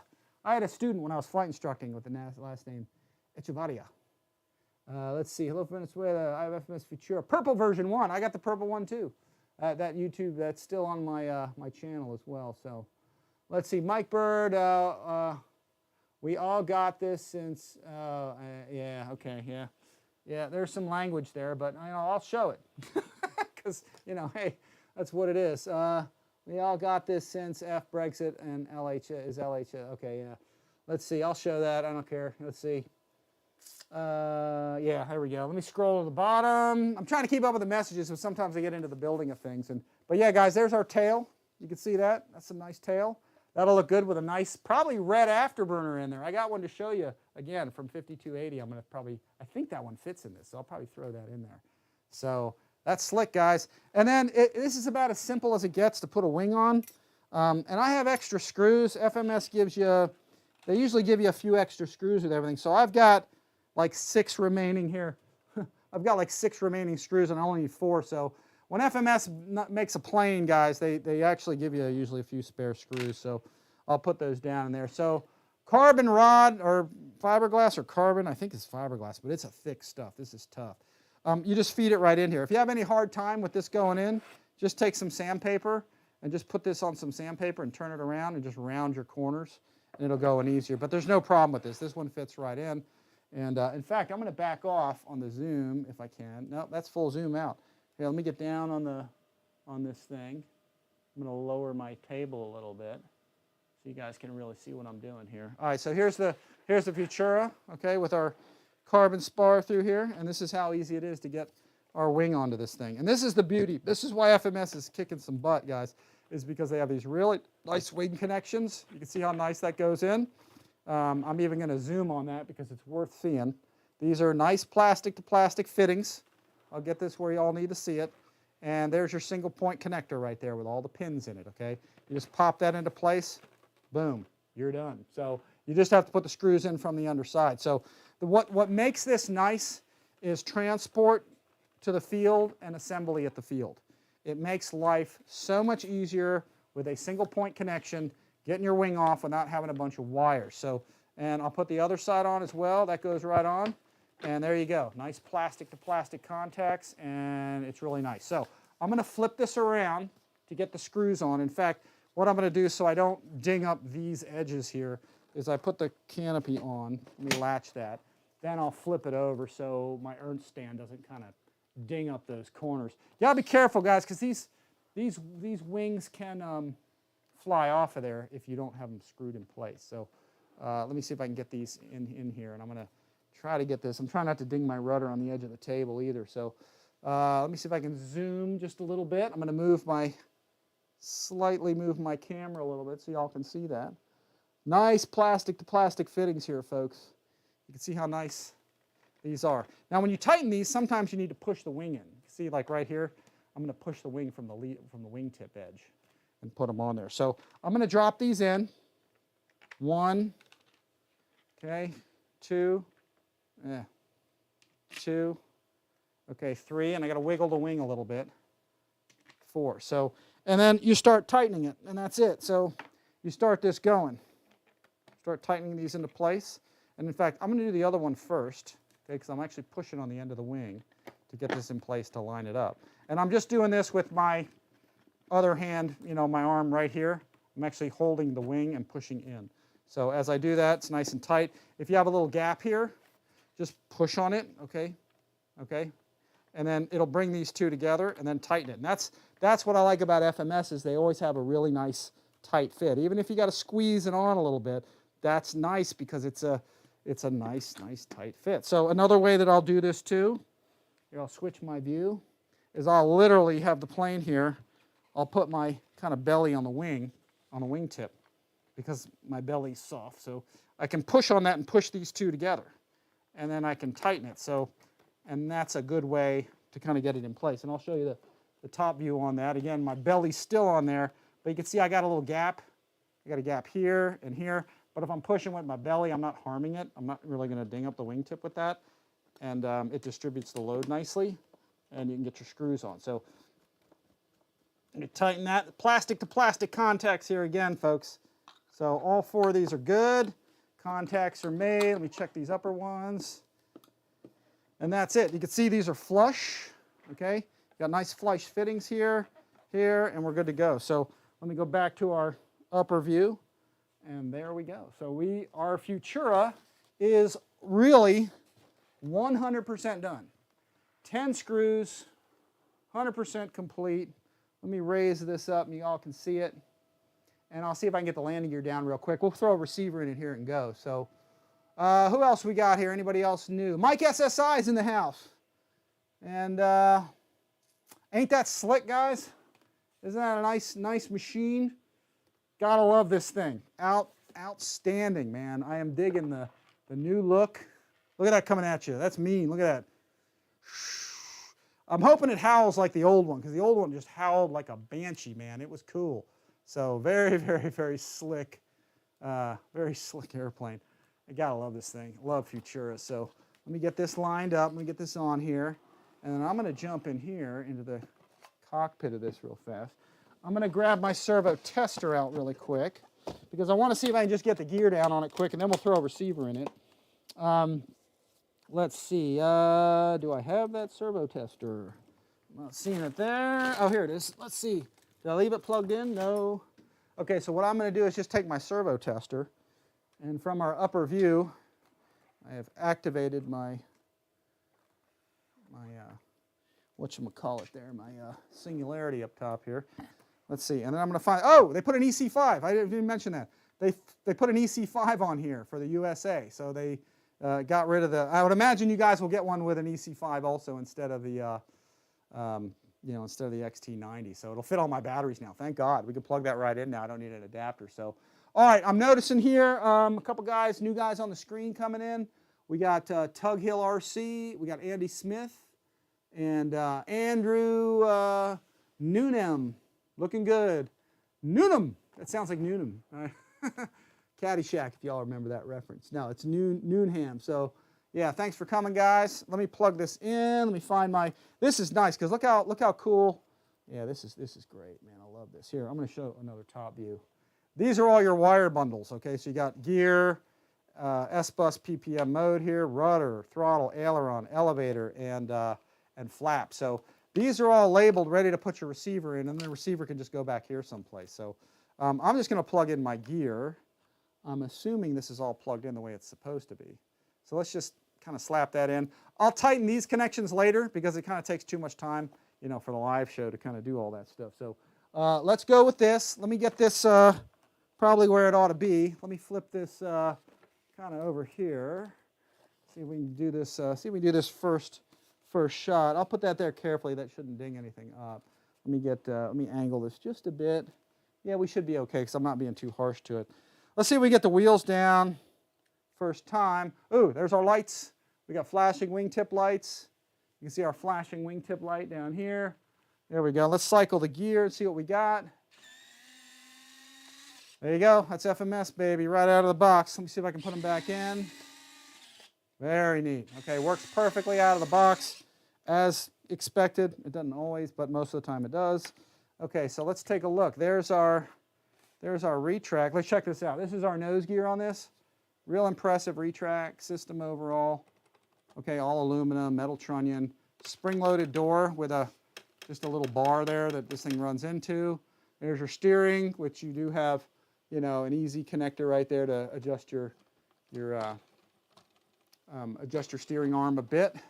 And then, of course, nice retract there. You see, great compression strut, beautiful for grass. The wheels spin freely. Wheels are hard, so this is a good grass jet, guys. Awesome grass jet. I prefer to fly this off of grass. You've got E-rings right here. So make sure we use contact cement. I'll put some on all of those here, here, here, here. Use some foam tack. Foam tack is also an awesome sponsor, guys. They support all the events that I go to, so they're super, super cool over there at Foam Tack. And then I'll put some foam tack on this E-ring. There's an E-ring. But, you know, there's your main gear. Let me see if I can spin this around without dropping it and show everybody. You know, there's a gear, main gear. Let's see. There's your compression on that. Lots of suspension. Again, great entry-level jet. If you want a first EDF, this is not bad. If you can fly well, you know, your regular prop planes, you want to get a first EDF. This is a good one for it. It's a nice size. It's not too big, not too small. But yeah, nice compression on that wheel. Nice hard wheel. So yeah, we are good to go. So let me switch views real fast. I'm holding this up. I'll take the stand because we don't need it here. I got a couple extra screws from FMS. I keep that in my screw pile. I'm going to put that down for a second. And then we'll take this and get it on the table. So there we go. I'm going to throw, for weight, just stick a battery in there just to keep it from going away. I'll put the Ernst stand. Let me tuck that away under here. And we're going to get this thing plugged in and good to go. But there's our pretty much finished Futura. I'm going to see if I can tuck this battery down away. And in fact, I might need to, here, let me lift the straps up here. Go back to my infamous upper view here. I'm going to get rid of my Velcro. As you guys know, per the course, BD Tennessee is in the house. Thanks for coming, guys. We got about 50 guys here again, and I appreciate y'all coming here on a Saturday again. I'm going to pull all of mine up. Guys, if you like Velcro, keep your Velcro. You know what I mean? You use what you like to use, okay? I'm going to pull this off of here, okay, and get that out of there. And I'm going to pull this up. So if you guys like your Velcro, use it. My personal preference is just the shelf liner. And in fact, this isn't really sticking to much because you see there's lightning holes here. Again, this is my personal preference maneuver, is to put in here, you know, some shelf liner in here. So, but for right now, at this instant, I'm just going to throw this battery kind of right in here just to get the weight of this down. And let me put this through here. Sorry about my head in the way. And let me get my hemostat here. There we go. There we go. Let's get this up and out of the way. Again, it's intended for a 4,000 pack, but I'm just throwing a 5 in there. A lot of people use 5s on Futuras. They always have, so, and you can get away with it.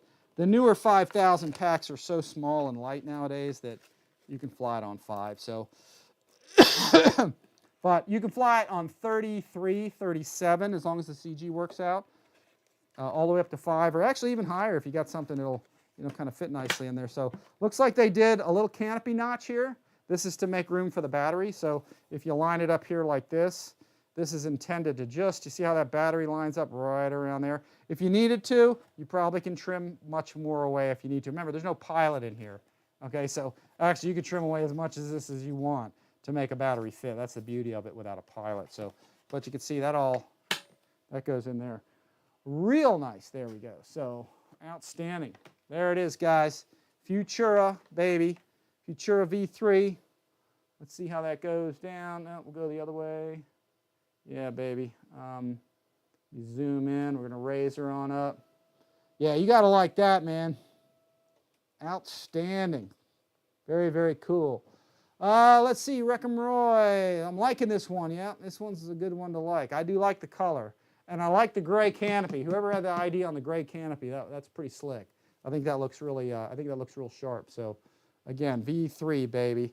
But let's do this. Let's get a receiver in this thing, and let's see if we can get, you know, kind of all the controls working. But that's it for the assembly, guys. 12 screws, and you're done with this baby. So, let's see. Oh, my camera's shaking up above my head. I got this arm apparatus holding this thing up.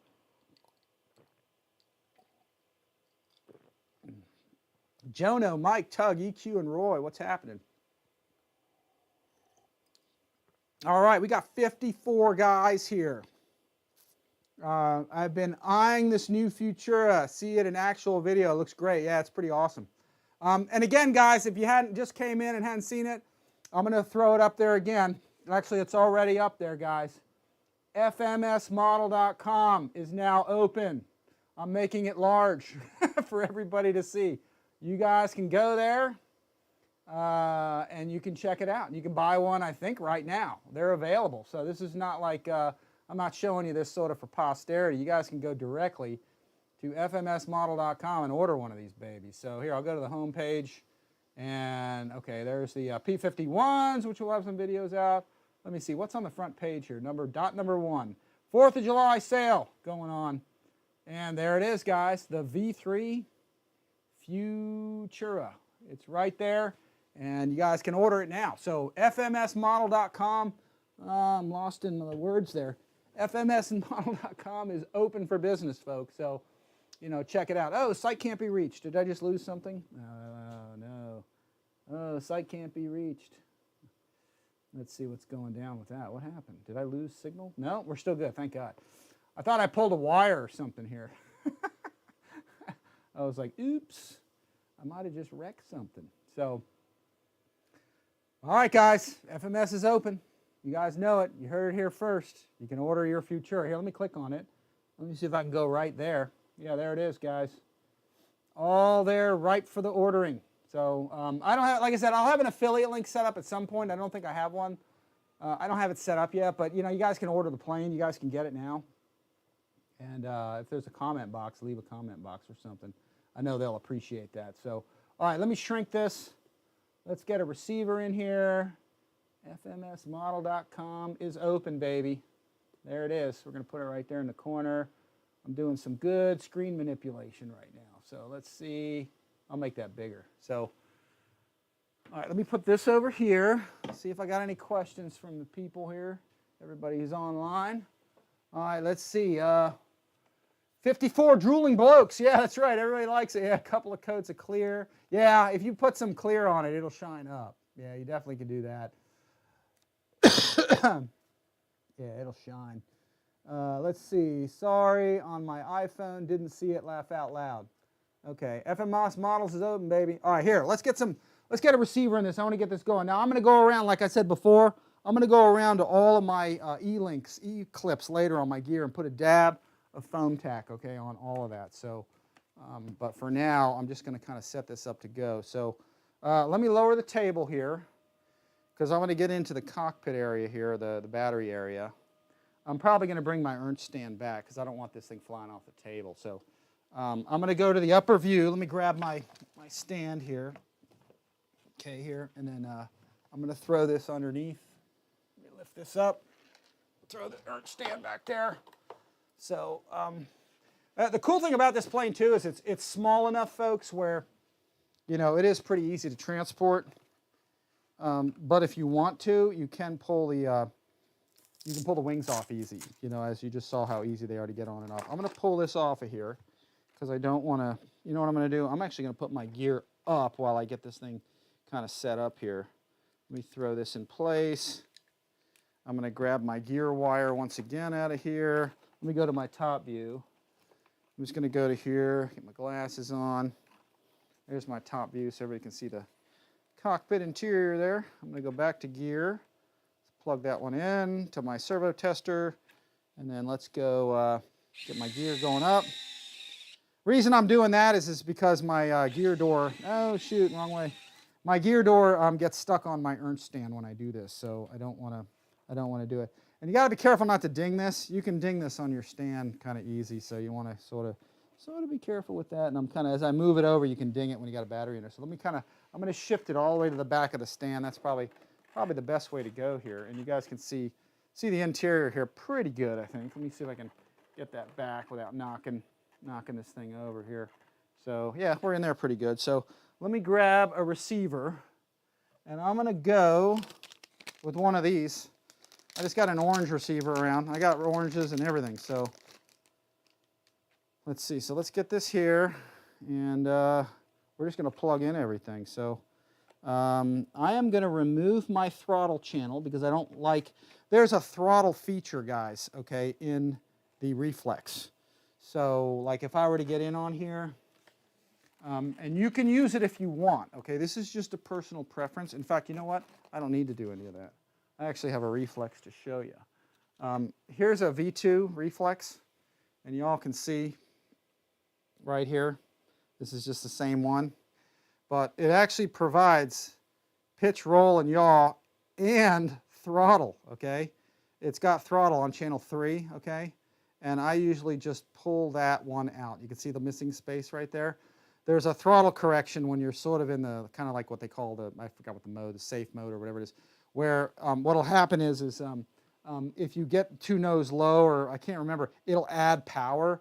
I don't want my plane doing that. If you guys like the feature, keep it, but I always bypass the throttle, okay? And I basically just use I just use the stabilizer for pitch, roll, and yaw. I don't want it adding throttle or anything like that ever. So I want to kind of control that thing myself. Again, it's just personal preference. So if I switch here to your top view in here, okay, and we're in on this pretty tight here, I'm going to go down into this reflex unit here, right? And I'm going to take my throttle channel, which is actually, I can see it right back in here. You see where it says right here, it says that throttle wire. I'm pulling that directly out of the reflex. And that one is actually in, remember, this is set up for Futaba logic, okay? So your throttle wire, I'm pulling that out. That looks like that's coming out of, I think it's channel 3 if I'm not mistaken. So I just pulled that out. And then what I'm going to do with that, because that's, I don't think there's a BEC on this airplane. I think it just, you know, your power comes directly, you know, from your ESC. So, and this I'm going to take, because it's throttle, okay, but it's, remember, Futaba going into, you know, Spectrum.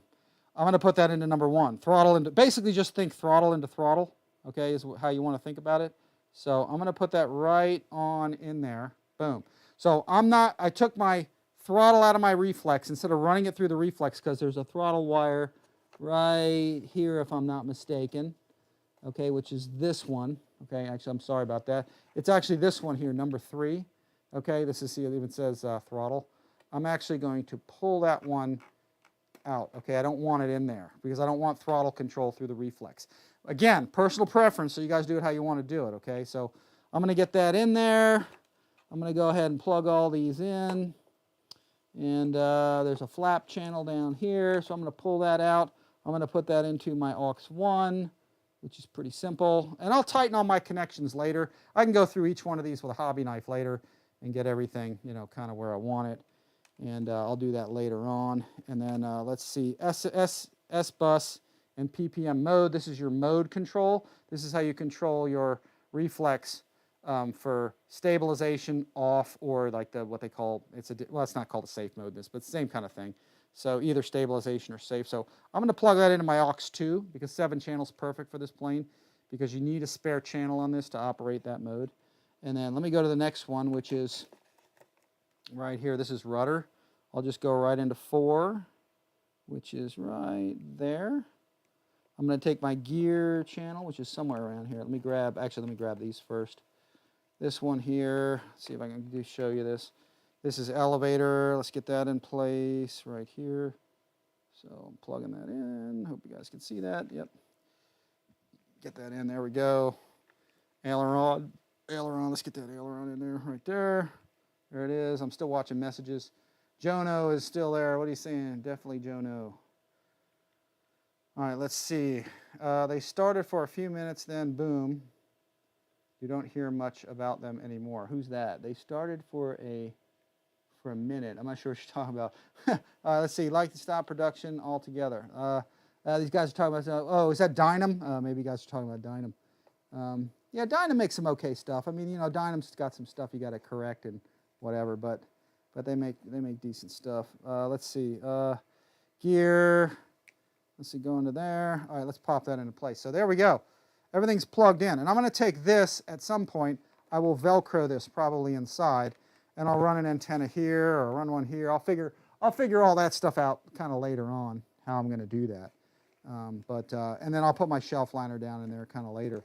But man, I'm so glad they did an EC5 on this. So a lot of times I'll check my wire, like I'll pull back or I'll check the solder joint. and this is kind of important to do sometimes, or actually all the time. I'll pull my wire back. See what I'm doing? This is kind of something that maybe not everybody does, but I'll pull my wire back right here. Let me back off a little bit, and I'll look in there. Because I want to see that they did a good job with the solder joint. And if I don't think they did, I'll even put something in here, and I'll knock this out. Push it that way, or sometimes it goes that way. It's hard to tell. Some EC5s go out the back, some go out the front, and I'll check it. But if it looks decent, I won't mess with it. And what I'll do is I'll take this and I'll actually push the insulation. If you have a little gap of wire showing, I'll just push the insulation, kind of squeegee it, just sort of push it back up there so the insulation covers the wire better. So, but really that's it. I'll do my Velcro on the floor later. I'll stick my Velcro liner. I think you guys who watch my stuff, you know how I do that. Just put some Velcro, not Velcro, shelf liner here at the bottom. And actually there's some tape there. There's some sticky stuff left over from that Velcro that I peeled off. That'll actually come off pretty nice. So I'll peel that away. Yeah, that all comes off pretty good. It's like bubble gum. It's like gum almost. So anyway, I get that off the floor, and we'll throw a battery in there. So let me grab. You know what I'm going to do? Just for kicks, I'm going to put a Spectrum, okay, 4000 in there, because that's the sort of the recommended size. And it actually may or may not even be heavy enough. You might need something heavier once we, do a CG check. So as I throw that in there, I didn't show the manual, so I'll just kind of quickly go through that. This is the V3 manual. There's all the parts we looked at, okay, and there's all your sort of specs on everything. Again, a 4000. They call for a 35C, but we're all probably going to use more than that. And then it's just a brief assembly. They do the wings first, so you get your wings on, okay, 4 screws on the bottom like we just talked about. Then you make your elevator connections. I did the tail first, so not a big deal. You do it how you want. And then you do your horizontal, you do your vertical, and you put your screws on, and that's it. That's all there is to this thing, guys. It's pretty simple, pretty straightforward. They show your battery going on. And then they got rate information. So everything will be here in this video if you guys need to ever check it. I try to do this for reference so you guys can come back and look at the video. There's highs and lows rates. I don't really go gospel by this necessarily. I will just kind of set it up the way I think. I eyeball my throws and get them where I think they ought to be roughly, just from experience. And then there's our CG markings right there. 100 millimeters back from the very tip of the leading edge. So, and that's a pretty defined point. So that's I think that's a good CG. I'll tell you more about that when we get out to flying it and stuff. It's just like the other Futura, I'm sure. So, and that's it. Then you got different languages. And then here's where you got your reflex manual, which goes into everything. And these have different modes. Stabilized mode is what they call for beginners. Okay, and this is the one that combines an accelerometer, gyro rate, and all that. And it gives you, it's basically wing leveling. The airplane will not pitch or roll beyond a certain amount if you're in stabilized mode. So I'm going to try and zoom on this so everybody can see that. So stabilized mode is basically wing and pitch leveling. You can't bank it too far, pitch it too far. Off just shuts it off. So if you assign this to a 3-position switch, it defaults to the middle position. So EQRC's talking. And then, let's see, and then there's advanced, no, wait, where is it? Then there's optimized mode. Optimized mode is really where you want to be. Okay, and that's where it just gives you basically wind correction and mild stabilization. That's pretty much where we're going to be most of the time, and and so forth. So, all right, I got a comment from EQ. He said, when Rich, it says, when I bought the Dynam plane, I got 40 amp E-Flight ESC and put it in atomically, but I have over 20 different ones and love them all. Yeah. I just know I need parts. Okay, on the second P-47. Okay, all right. So, Sophie J Stuff. Oh, you just ordered one. I appreciate that, guys. Thanks. If you guys do order one, just put a comment down. Like I said, I don't have an affiliate on it. Just say, hey, I saw Rich's video or something. That helps out. Fred Katz is in the house. All right. Still 45 guys here. I appreciate that. Okay, let's go back to the top view. Let's get this receiver in place. We got this here. Actually, I'll mount it later. I just want to get it set up. And again, I'll mount it in there. We go fly it. I'll show you where I positioned it. I'll kind of stick it back in there someplace. I'm pretty sure the battery goes full forward on this thing, especially with a 4000 pack. So, and in fact, I'm going to look at this real quick and see if I can, you can maneuver the strap a little bit. So let me do this. Let me push down on the strap. I'm going to get it way down in there. Okay, prep it for flight here. Get that down in there. All right, let's get that in there. I'm going to do the same here. I'm actually going to run this wire through, or run the strap through here real quick and just kind of very carefully, just on the tip, get it secured. So this is kind of how I usually put straps on. And let's get that kind of down in there. Yeah, I think they got the right size straps on this for a 4,000 to 5,000 battery. Sometimes they get the strap length or size wrong, and you know, it's kind of a pain when that goes down. So anyway, let's do this. Let's get this in here. There we go. Let's get that in place. Sliding that in. Sorry, my head's in the way. Sometimes that happens. I don't notice it sometimes. All right, and we'll get this in there. So we're going to pull this nice and tight. Battery fully forward. Okay. Pull this up there, wrap it around, and it's in place. So really good, really nice battery flow. You can see how wide this is. You can go with a real wide battery. In fact, you know what's funny? I could probably put, this is funny. Here's a China Hobby Line 6,000 pack. That'll fit. I mean, it's a little, the straps are not in the right place for it, but just to show you how big that battery is. I mean, it's thin this way, really thin, a little thinner than that almost, just a hair, but it's really wide and it's a heavy pack. So, but even that would fit physically in there. There's enough space in this battery compartment for that China Hobby Line, you know, 6,000. So, so here, let's see. Let me get down in here. I'm going to use my little hemostat deal if I can find, where did I put that darn thing? I lost my tools. Where's my tools at? Oh, here it is, right here. Let me grab this. I'm going to reach down in here. Sometimes it helps to have pliers at the field. Just going to pick that up. Going to pull this around, baby. There we go. So that is that. And then I'm going to go into my radio case, grab my NX10. Let's go with this. Let's power this up. And let's get this going. I already programmed a Futura V3 deal there, okay? So I got it ready, pretty much ready to go. So let's see. I got another window popping up on my screen. Sorry, guys, for seeing the back of my head. Here, let me see if I can show you my FMS shirt. This is my old-time, old-fashioned FMS shirt. Excellence in the Skies. This is the original FMS shirt. I still have a bunch of them. It was one of the coolest shirts around. So anyway, just kind of sharing that with you. So here's what I'm going to do. I'm going to turn this off. I got this set to go. Let me turn that off. I'm going to go back into here. I'm going to open this up, and I'm going to take out my bind plug, which I keep one back here, guys, because then I always have one unless I forget to put it back in. Actually, you know what I'm going to do first? I'm going to go into here. Let me power this up real quick, get it going, and let me go. Actually, you know what? I probably should have held that down. I'm going to go. I forgot to activate the flap on this thing. So here, let me go into System Setup right here. I'm just going to spin the wheel, System Setup, disable the RF, yes. And then I'm going to go to Aircraft Type, which really ought to say Wing Type. I'm going to go to Wing, and I'm going to select a single aileron, one flap. Even though there's two ailerons, it is on one channel, so it's technically one aileron channel, one flap channel. So just think that when you do that. I just messed that up. Here, let's go back to there. Aileron, one aileron, press it, come back out. So now we can see the visual on that. And again, we have two flap servos too, but they're on one channel. We have two ailerons, but they're on one channel. So we're really running 4 servos, but only 2 channels. So anyway, enough of that. I beat that with a dead horse. And then come back out of that. And now, because I did that, I now have a flap system menu. That flap system menu right down there was not there before, okay, until I just did that. So anyway, let me turn the radio off. Let's shut that down.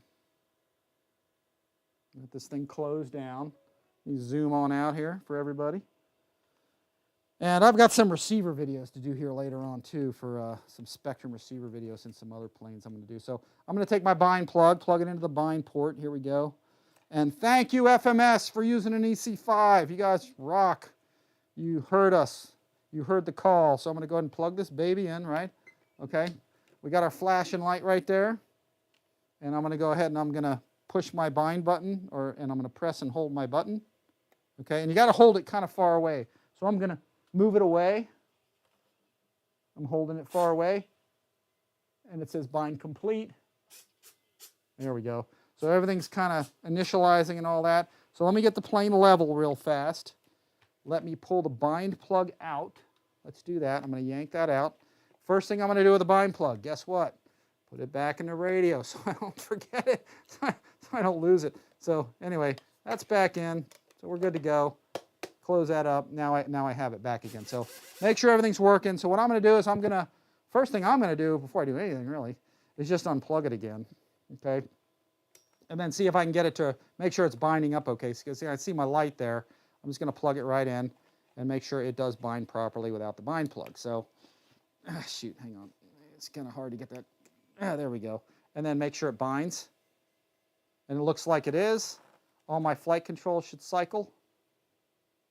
There we go. Actually, the elevators and the ailerons cycle a bit. So, but anyway, that should be it. So now I'm just going to make sure everything's working okay. Let me raise the lift up here, get things going. And usually the first thing I'll do is check ailerons. Ailerons, they're going the wrong way. Okay, so if that's going down wrong way, all I'm going to do is go into my menu here that y'all can see. I'm going to go into servo setup, travel. I'm going to switch that over to reverse. And I'm going to flip-flop my aileron. Okay, so now I can go back to here. I got the proper aileron direction. Elevator. Elevator's working the correct way. Rudder, that's working the right way too. So those are all good. I can do a quick check of my landing gear, which it's probably not. Usually that one's reversed. So switches up. Yeah, there we go. So I'm going to put that back up. Okay, and what I'm going to do is I'm going to go into my reverse menu because I like my switch. This is my gear switch. This is usually what most people use. But down for down and up for up. So I'm going to go into my gear. I'm going to press the button, but I'm going to lift the nose of the airplane, okay, so it doesn't come down on my wheel. So there we go. And I'm going to hit my switch it, let it get back up. So now up is up and down is down. My landing gear is set right, and everything is right with the world with that. Then we go to flaps. Okay, I'm going to go into my flap menu. Let's see if I can show you all that. In fact, you know what I might be able to do? Let's try this. Let me try to do this. Yeah, you guys can see my flap. I'm in the singularity mode. I've activated my black hole here so you guys can see, see how my flaps look, okay, while I'm actually doing this. So what I'm going to do is I'm going to go out of the menu. Okay, I'm going to go back to my flap system. Okay, I'm going to activate that. I'm going to go into that. You see it says right there, inhibit. I'm going to go right to that and activate it. And then what I'm going to do is flip the switch that I want to be the flaps, which is right here. You can see what's going to happen. Boom. It activates and assigns switch D to there. So now what I can do is I can go straight over to my flap position. Boom, hit that. And then I can adjust that on the wheel with the switch in the up position. Okay, and you should be able to watch the flaps. Am I going the wrong way with it? Let's see. The flaps are going down, so let's go the other way with it. So what I want to do is bring the flaps up. You can see the flaps coming up kind of real time as I'm doing that. It's probably going to be at about 100. So that's full. It's not quite all the way up, but it's close enough. I might have to adjust the linkage kind of from here on out, but I'll go at 100%, and the rest I'll just sort of do kind of mechanically. And then what I'll do is I'll go to the position 2 and put my switch, okay, in position 2. And then set that where I want it, which I usually put about 10 degrees. So I only want about 10 to 15 degrees of takeoff flap. That's all I need is just a little bit. That's really all you want. I'll set that, and then I'll go down on the switch, and then I'll go to my position 2, which is the full flap position, and I'll set that where I want it. Now I have actually quite a bit there, so that's probably about right. I'll leave it at 0. Now I got 3 positions. Let's see, I'll hit the switch. There's up, there's neutral, and there's down. Or full flap. I'll fine tune a lot of this stuff later on, okay, but this is just for rough setup.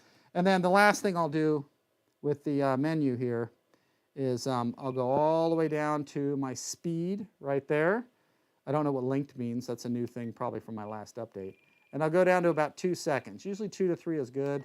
2 is decent. Now when I move my switch, which is right here, I now have a nice slow down, okay, a speed control of my flaps. So they're not just going full flap or up or down, or they're kind of slowly moving. So you got your speed set up. So now our basic flight controls and everything is all set up. Actually, that's the first time I've used that kind of dual screen mode. That actually works pretty good for stuff like that. So I just picked up something here today. So, and from here on out, my flaps are still down a little bit. So what I'll do is from here on out, I'll just adjust the linkage. I'll go here with a ball link tool. I'll click that and I'll move the ball link out a little bit to get the flaps neutral. But that's what I want to do. Is the ultimate thing is to get these all neutralized, like we all probably know, but not everybody knows that, and then you're good to go. So quick flight control check: right, left, up, down, rudder, right, left. We know landing gear is working. We know flaps are working. last thing we want to set up, which may already be set. Sometimes these default, is I want to check I want to make sure and see if my stabilizer is working, which it is, and it looks like it's working okay. Looks like it's working in the right direction. With the nose going down, the elevator goes up, and so forth, and backwards. And if I'm in a right bank, I got left aileron. If I'm in a right bank, I got right aileron, or left bank, I got right aileron. So you want to make sure everything's correcting in the proper direction. Same thing with the rudder.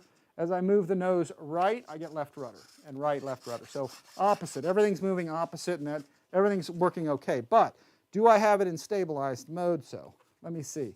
No, it's not set up for it, I don't think. So what I have to do is I'm going to unplug this, and I plugged that S-Bus PPM mode, and let me go into that because you guys can see that real easy. This is something not everybody really kind of knows or understands this totally, but let me get to that, and I'll zoom real quick.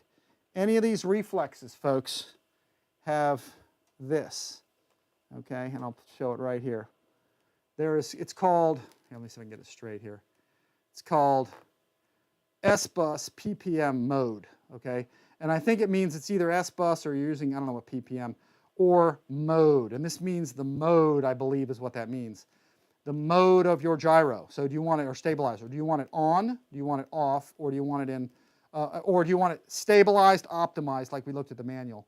Stabilized, optimized, or off. So I plugged it into aux2. So I need to make sure that that's properly assigned. So in order to do that, I unplugged the airplane. Let me back this off, and I'm going to go into the menu here. Let me see if I can, let me go back out of here.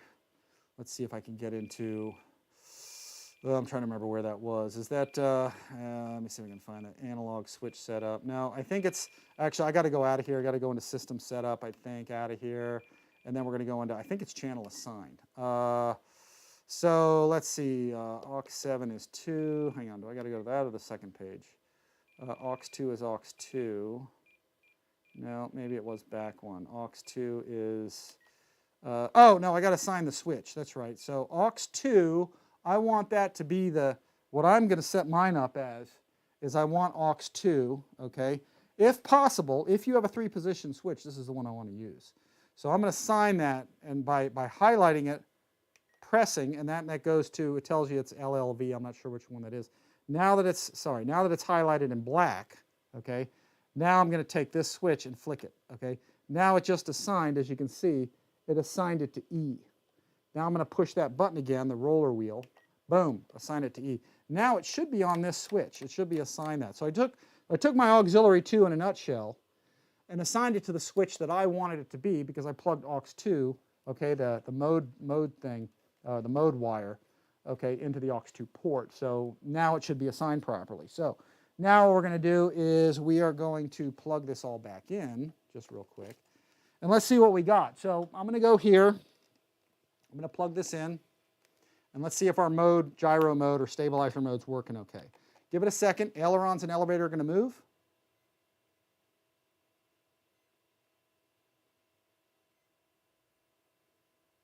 No, they're not. And you know why they're not going to work? It's because I don't have this thing transmitting. That was my mistake.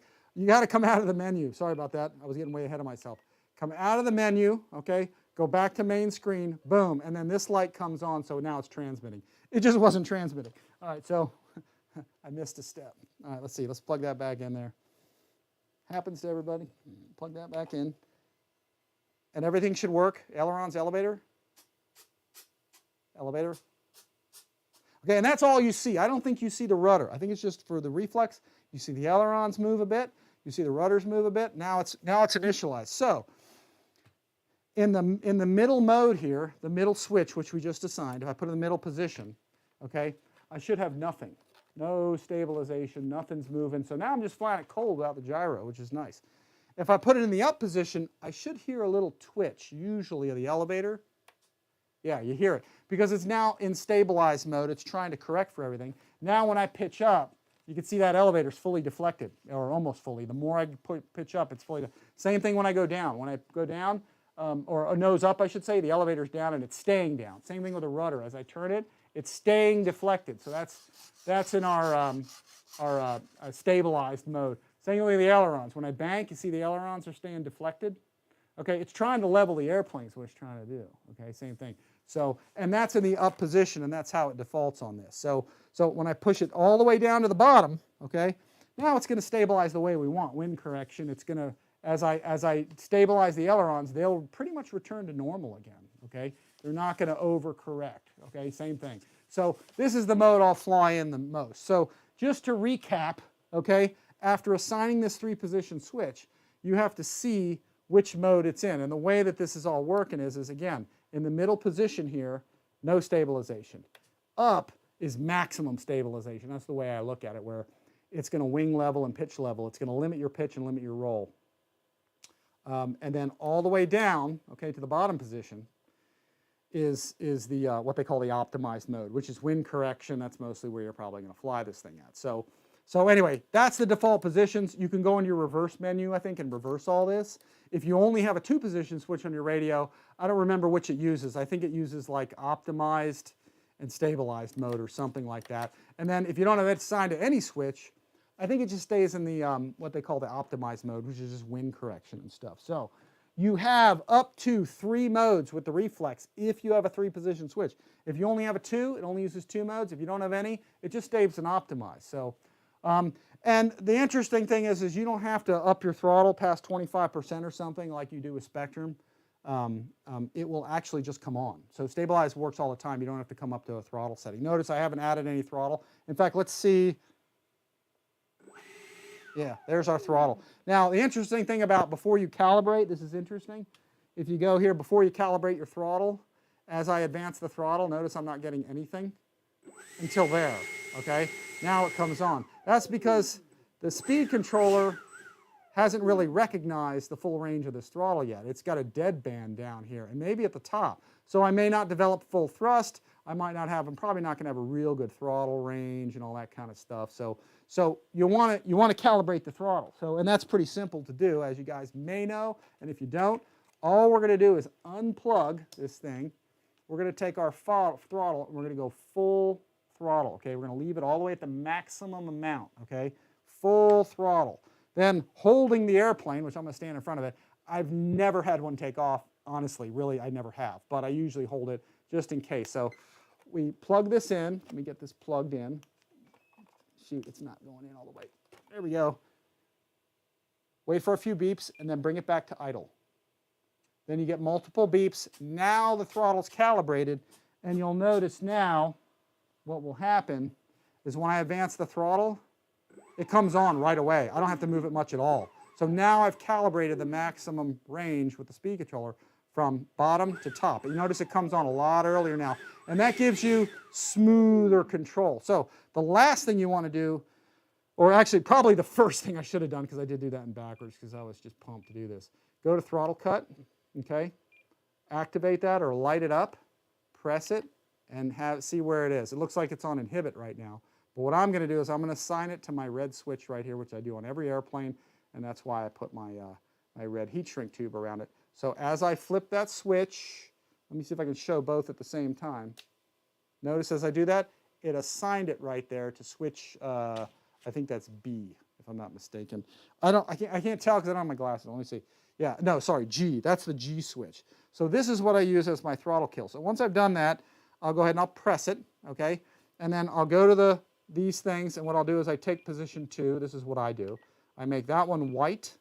I make the other 2 black. Okay, and the reason for that is for my personal preference, I usually fly with my finger holding that switch up. That's how I fly. Again, personal preference, that's how I do it. So when I hold it up, I've got throttle. Any other position kills it, okay? The 3-position switch, but you use what you want to use for throttle kill. You can set it for anything, but that's just my preference. So in this position, with every airplane I have, I know that the motor's hot, okay, and I'm going to have power. When I switch it back down, it's dead, okay, and that's your throttle kill. So you can do this all day long, and you're not going to have any throttle. You have to be careful if your throttle's bumped up and you hit that switch, it's going to go to whatever position the stick is at. So you got to be careful with that. So anyway, now I got a throttle kill. Probably should have set that up first, just as a safety device. It's more important setting up your throttle kill It's more important with propeller airplanes because then you got the spinning prop tearing stuff up in your workshop as your plane goes flying off the table. With jets, at least the fan is contained. You're usually not going to have a problem. With EDF jets, that's pretty much the assembly of this. One thing I often will check, like if you ever have a fan problem, like if you're like, oh, my fan's not working, or it's making a clicking noise, or something's not happening. What could very well be is your 3 motor wires, or one of them's not connected. Sometimes during shipping, the 3 bullets, one will like pull, one of them can pull out, and you have an intermittent contact. I've had that happen many times. And again, that's just a shipping thing. But to check that, the easiest thing to do is I'm going to tuck all this stuff in there. I'm going to put all this down in there. I'm going to drop this into place, and I'll show you guys how quick, how easy of a thing I think that is. Let's see. Hopefully it doesn't make a liar out of me when I show you this. But let me back out of this menu. Yep, we're going to get back out of the throttle cut, and I'll leave that on because that's okay. I'll show you this real fast. In the back of your plane, okay, you've got, as you know, your fan compartment here. So I'm going to put my stuff in here. Let me move this. There's our fan compartment. If you're ever having intermittent fan, especially with a new plane or something, if you undo this, and I don't remember how easy this one is to see, but we'll kind of see. If you get into your fan hatch, because I've had this happen a couple times on planes, during transport where the bullets, the bullet connectors, okay, for the fan, one of the 3 or some of all the 3 sometimes, the bullets come off. So just popping this off. Let's see if this will come off of here. Oh, you know what? It's the stickers. The stickers are not going to let me in there, but here's what I'm going to do. I can cut those stickers. Let me grab a sharp knife, sharp blade here. Let me grab, I'm gonna do this because I want to get in there, and just for demonstration, I want to show you guys. I'm going to take a sharp knife here. Okay, I'm going to put this on here. It's a brand new hobby knife because I don't want to mess up the sticker. So let me grab my glasses to make sure I do this right. Okay, what's keeping the hatch cover from coming off? Oops, there goes the remote.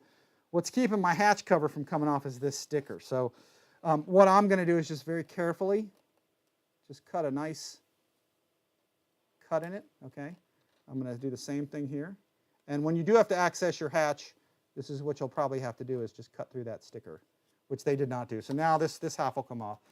And I'm going to do the same thing, you know, to the other side. So let me flip the airplane this way. That was one part that they just didn't do, but that's okay. It's not something that's required. The tape actually does help keep, you know, the fan cover in place. But when you need to access it, this is what you're going to need to do, is just kind of cut through the sticker. So, and let me start here. Let me go back down here. And you got to be careful not to cut the foam, because this blade is sharp enough to go through that foam. So you can cut a whole new hatch with this, with a new blade. So now that we got that, this hatch should start coming off. It should, yeah, there we go. See, it's lifting now. So let me flip it back around real fast so everybody can see this. See how I'm doing this. We'll put this back in place. And let's see what we got here. So here we go. Let's pull this closer. You see now I can get my hatch cover off because I did away with the tape. And what you can do is just push that down. Make sure it's you know, kind of adhered onto there. And then what you can check is your motor right here. Anytime you have an intermittent problem with a fan, usually this is the way you solve it. Man, that's a beautiful fan. Holy smokes. Yeah, we've had this before. We showed you guys this. And that's a 36 millimeter motor in there with that metal cooling fan. So, and I've got it unplugged too, so you know, you got to be careful when you got your hands near a fan, that kind of thing. But I'm just going to lift it up slightly to show y'all. Again, this is just a little extra thing just to show y'all. Let's see. Pull that off. FMS is usually good about taping the wires. Again, here's your fan. Really nice. Again, nice metal cone. Okay. Really nice fan. Tight magnets. And then right here, this is what you want to look for right here. Let me see if I can move my camera just a bit. Get that centered up. Here's what you want to look for. And there's not a problem with this, but just one thing you may need to look at is these wires. Sometimes you can have one of these pull off, okay, or pull out during shipping. And you can have one almost completely, you know, detached, okay. There's my camera going in the wrong place, okay. So you want to check those wires, make sure they're all connected. Now, notice what FMS did. They put fiber tape, okay, a filament tape, and they ran it lengthwise, so it really can't pull out as long as the adhesive's good. So they did a real nice job. But this is a beautiful motor, guys. This thing has these really nice, you know, really nice fan in the back of this thing. You can see right inside of here, you can see those metal fan blades inside the motor to cool the motor off. That's why this motor's so awesome, is that it cools itself down. Exit holes here and all kinds of stuff. And this is why you want to be careful when you put an afterburner on this. You're not blocking your cooling holes, okay? Because some burners go over the back, okay, of this thing, and they can block those holes. So you got to be careful. These are also cooling holes too. So you got to be careful with those. Whereas if you use something like, in fact, I have one right here. I have a KMRC here. These are those new burners I was showing you guys. And I'm going to show you some 5280s that wrap around the motor. But these are the KMRC model burners that are super, super nice. And I'm going to pull one out. This is a twin setup. But I just happen to have it sitting over there. This is not really what I was planning to show everybody. But you can see how nice this is. And why I like these so much is they're so easy to install. And they don't block any cooling. So I'm going to take this right out of here just to show you all. Again, twin setup, brand new in the package. I haven't even removed it yet. I'm getting ready to put it in probably the FMS issue 27. But you see how this can mount. This is why I like these KMRC burners. I got links for these down below, guys, if you want to get one. You see how it fits right on the back? And it doesn't block anything. And in fact, let me see if I can put it a better way so you all can see. Here, yeah, actually, that's a better view. Let me get down here with it. There you can see the back of the motor better here. Sorry, guys, just manipulating the camera. But you can see how nice this fits right on there, and you zip tie it, okay, and it doesn't block any of these cooling holes, and it doesn't block any of these. Now, again, wrapping an afterburner around the back here is not a problem. Just be careful you don't block these. Make sure there's cooling holes coming through that shroud.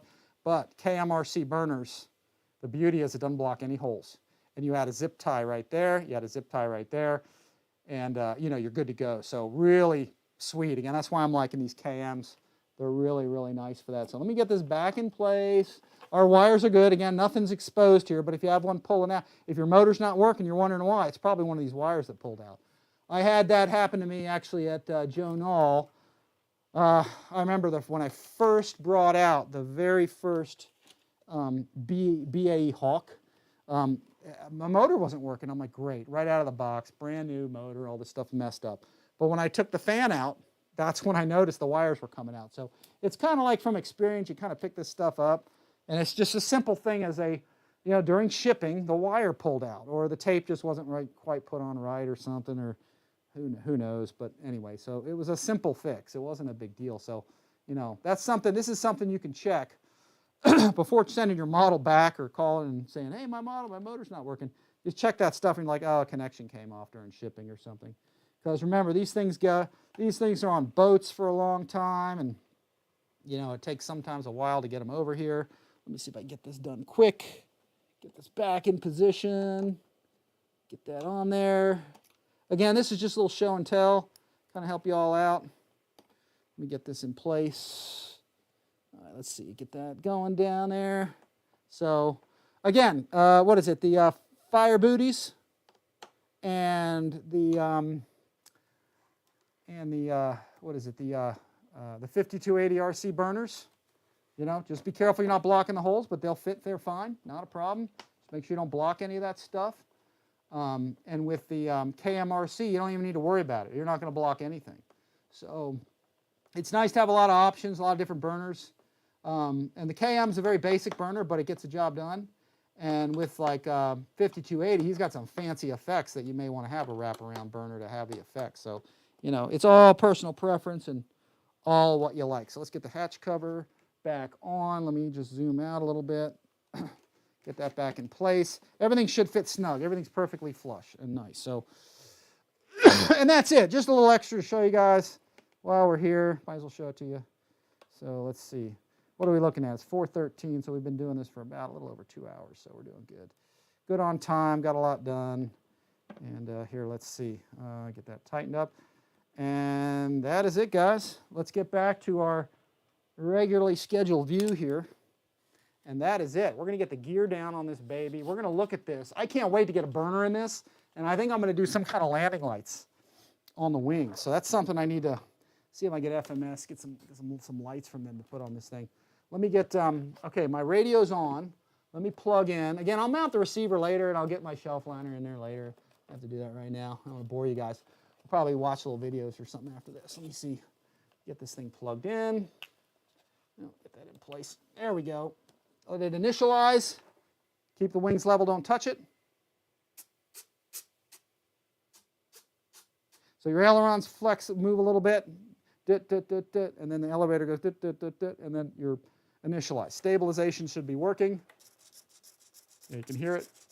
There you go. So good to go. So let me get the landing gear down. Let's hit the switch. Beauty. All right, and we'll get rid of this. Put this on the table, and you guys can just sit there and enjoy the nicely built brand new V3 Futura. So that is it, folks. Let me get the canopy on. Let me do a little dark. Let me turn the lights off. See the lighting a little bit better. Okay, let's see. Let me close this up. I can still see everybody's messages. Shadow Ops is in the house. Oh, is he in there? Shadow Ops came in. I didn't notice and he snuck in there. So, all right, let's see. Oh my God, I left a roadblock of boxes and stuff here. Get this out of the way. Yeah, look at that. All right, let me get this out of here. Jeez, what a mess. And let me see. Kill the light. I got to get my remote control for the light there. So anyway, this will show you guys the lights on this. How nice that is. I'll raise up my table. Yeah, look at that. Futura, baby. And check that out. Look at that. Look at that belly light under there shining down. That's pretty cool. I may have to put a nose light in here, but I tell you what, I think I'm going to put some solid landing lights in these wingtips. So they'll be steady, but they'll also be a flash. So I think that's pretty sharp. Very, very nice. So alternating wingtip lights. I tell you what, those are pretty visible. Those are pretty darn bright. So great compression, guys. This thing assembles with 10 screws, and you're good to go. Yeah, I'm impressed, man. I've always loved this airplane, and now it's just like even better, you know, just even better than it was. So anyway, I have a wheel chock that I can throw in here. Let me put this under one of the main wheels, and yeah, we'll get that there so it'll kind of help it a little bit from maybe not rolling off the table.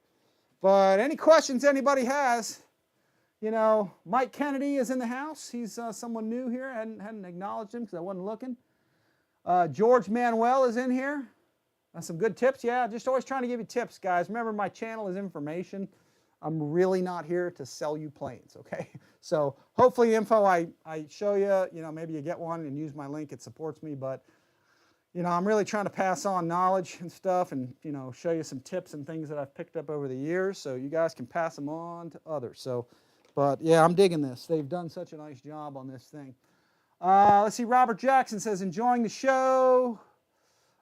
Who foes that blue SU-30 up against the wall? That's the FMS SU-30, okay? That's the China market only SU-30. Here, if you want to see that. Here, let me scroll over to you. We did a video on that a little while back, okay? I just got to get the receiver set up in it, and I got an elevator issue. I'm working on kind of tweaking one of the sides because it kind of came in at an angle and it was rubbing a little bit, the stabilator, so I'm working on that. But yeah, that's the FMS SU-30. So here, let me get you a zoom in on that. That thing's nice to see. So yeah, that's pretty sharp, man. So, and I'll have that hanging on the wall here soon. Yeah, that's a nice, very, very nice model. People are digging that, and who knows?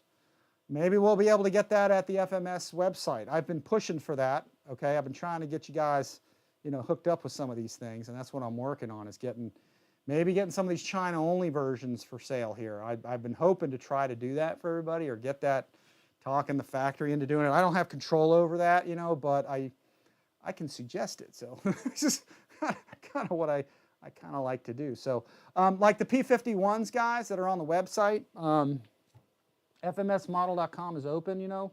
So, but for example, the FMS website, if you go to the home page, let me see if I can click a couple buttons here for you guys. Let me activate the websites here.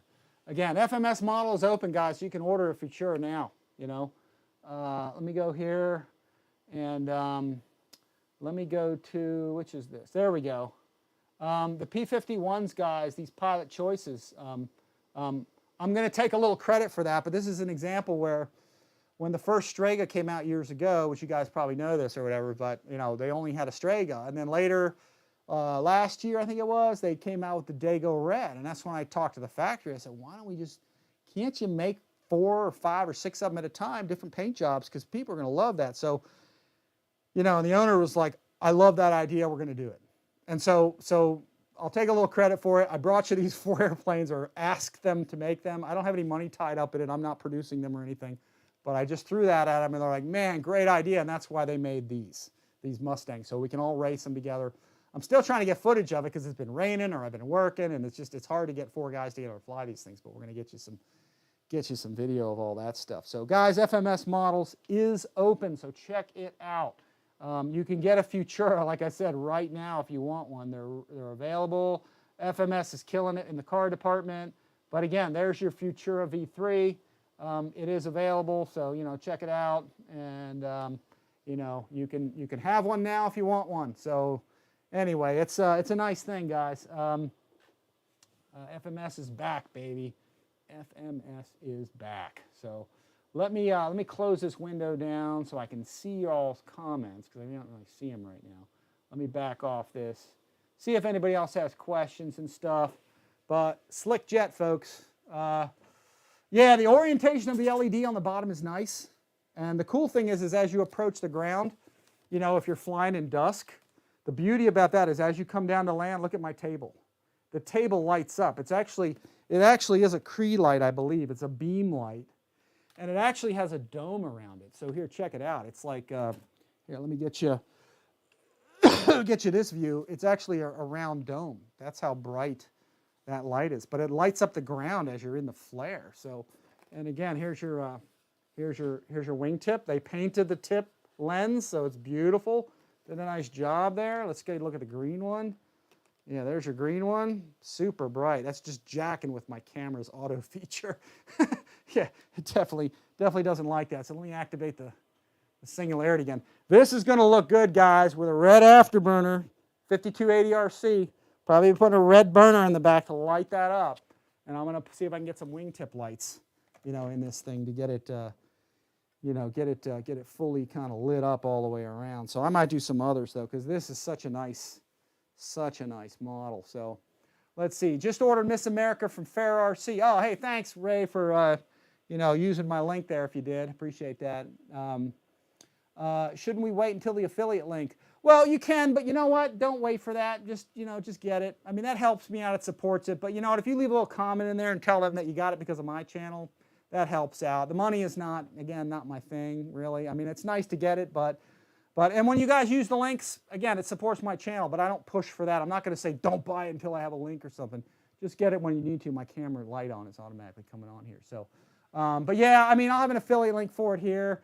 I think the affiliate link is set up for Fair RC. It's just not set up for FMS right now. But if you guys actually order it right now, they're going to know you got it watching my video. So you know that helps out. So don't worry about that.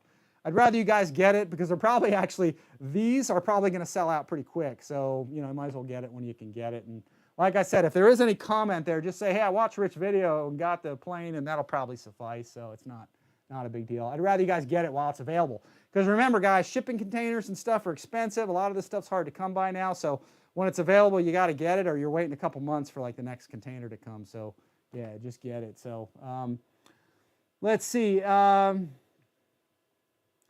Mike Burt says it has gyro, but I'd say, it depends on how a pilot you really are. Yeah, guys, this Futura does not need any stabilizer at all. Okay, in fact, every other video I have of this airplane, the version 1 or the version 2, no stabilization. This is the first one I've had that comes with it. When it comes with it, I leave it in there, but it doesn't need it. I mean, the plane's so rock steady. I mean, it's just solid. It tracks nice.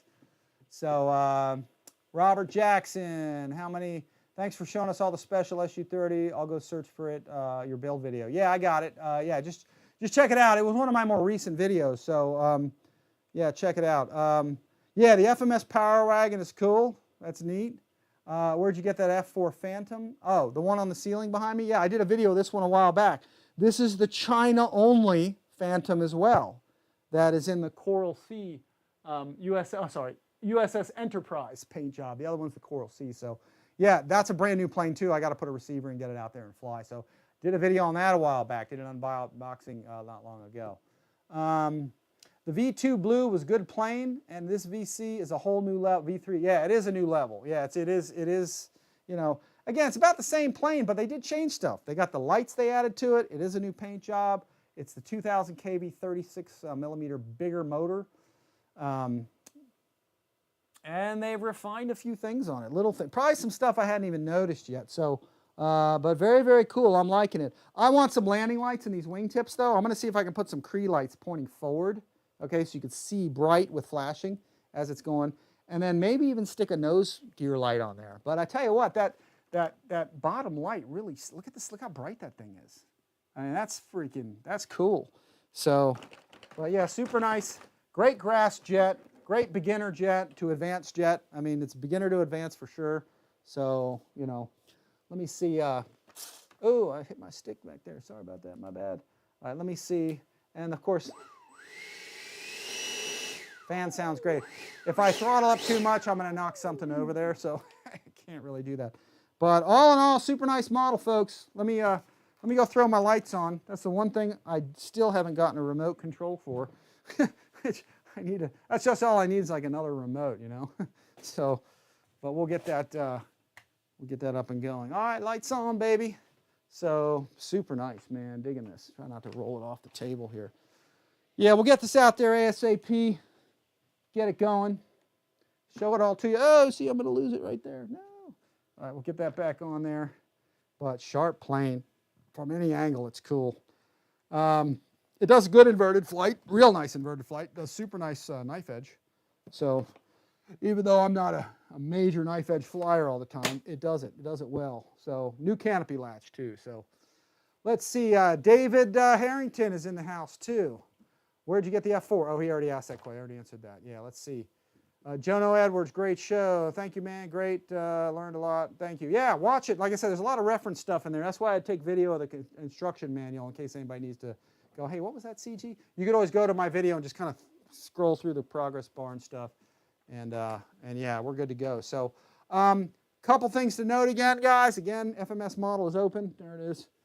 And I've got some videos out, which I'll throw up there, which is going to go up probably Wednesday, of the K-8, guys. This is a sweet little 64 millimeter. I got it. I'm promoting it there for the FlyFans for the factory, and also for showing it off for Turbines RC. So Turbines RC. There's a 6-cell and a 4-cell version of this plane, so it's super nice, and got great suspension. It's fixed gear, but to me this plane is a combination of, and we say this in the video, we're going to launch like an hour-long video. We took this plane, we assembled this at the field, put a receiver in it, and flew it right there. And we did that all in one video, so not in one take, but I put it together, so you guys will be able to see that. So, but it assembles literally with 6 screws. There's 2 that go on the tail, 4 for the wing. You bolt your landing gear on there. It's a fixed gear airplane. And this one's 6S. It's a 64 millimeter, if you can believe it. You see the fan down in there? 64 millimeter outrunner, okay? And on 6S. And again, you can get a 4S version. So, and they have them at Turbines RC. So if you guys are overseas and you want one, check out Turbines RC down below. I got a link for it in the description below. So a really nice model. Stay tuned. Again, we just got it out to the field to fly it last week at an event. And we, like I said, we slapped it together at the event. Flew it, me and Gavin, and we'll be showing you that here real soon. And if you guys want to see a preview, let's see, how does it balance with the 4000? That's a good question, Clint. That was for the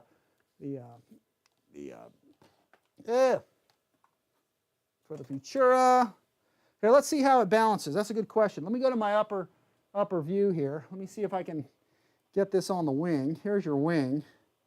And what did the manual say? 110? Where's the manual? Let me grab that real fast. See what we got here. There it was. There's what it says. 100 to 105. So that 100 to 105 from right here should be approximately, let's see, 100 is here, okay? So about right on that plastic. It looks like 105 is right on the edge of this plastic right here, okay? So somewhere right around in here is where they say it should balance. Somehow I remember balancing it farther forward. That might be for me because in the past I never used a stabilizer in this. So let's see what that does. Let me, that's a good question. That's something I usually do right before I fly, so I don't really pay that much attention. So, or it might have been even farther back. Actually, it looks like it's balancing right there at about,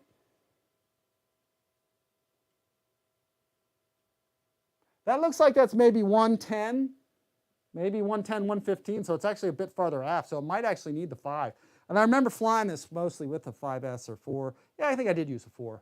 You can shift the battery forward a bit too if you wanted, or even add a little nose weight. But it balances about where it needs to be, and my battery's about as far forward, I think, as you can get. So it's about where it needs to be. Now, this plane may fly better back there. I don't know if this book number is absolutely gospel or not. So putting that in there and just going and flying it, you're probably okay.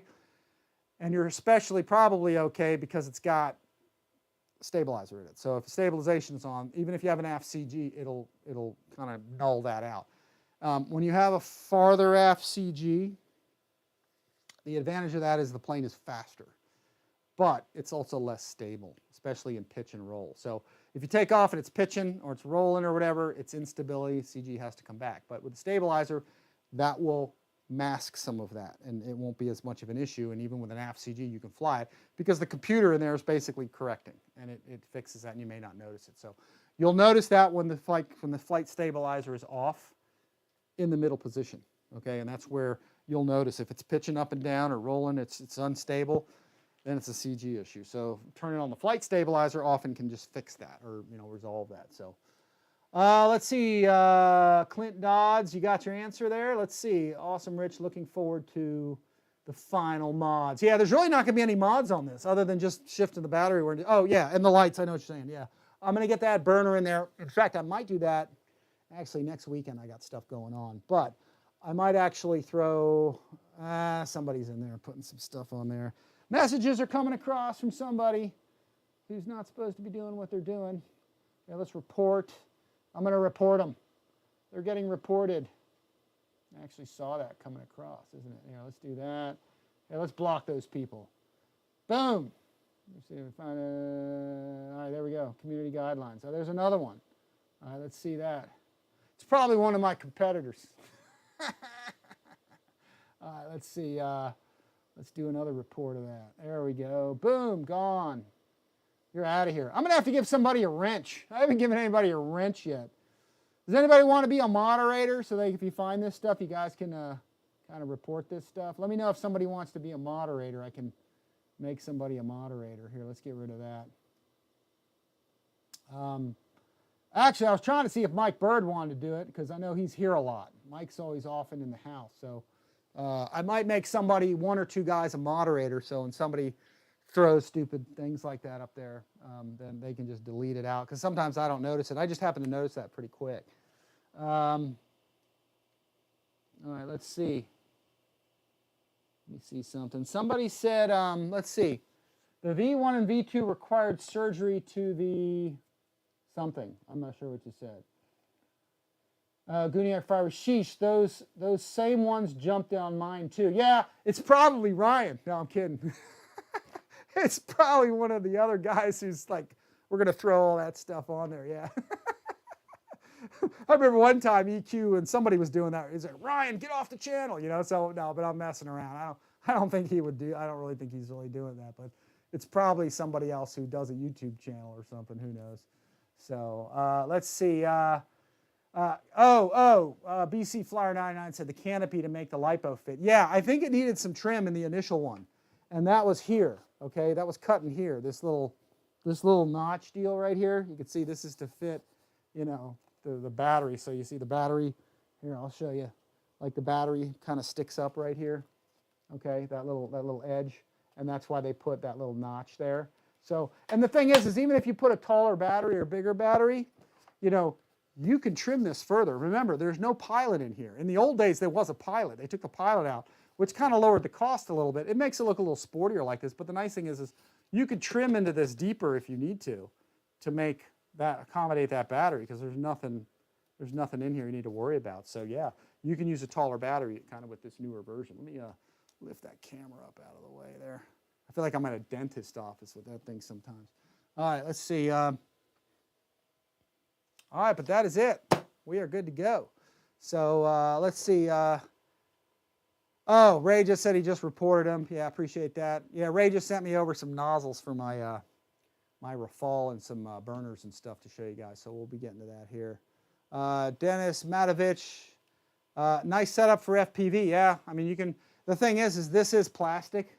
Okay, this is like a Lexan canopy. It's still, you know, you can still squeeze it and stuff. So you can stick your fingernail under this and just peel.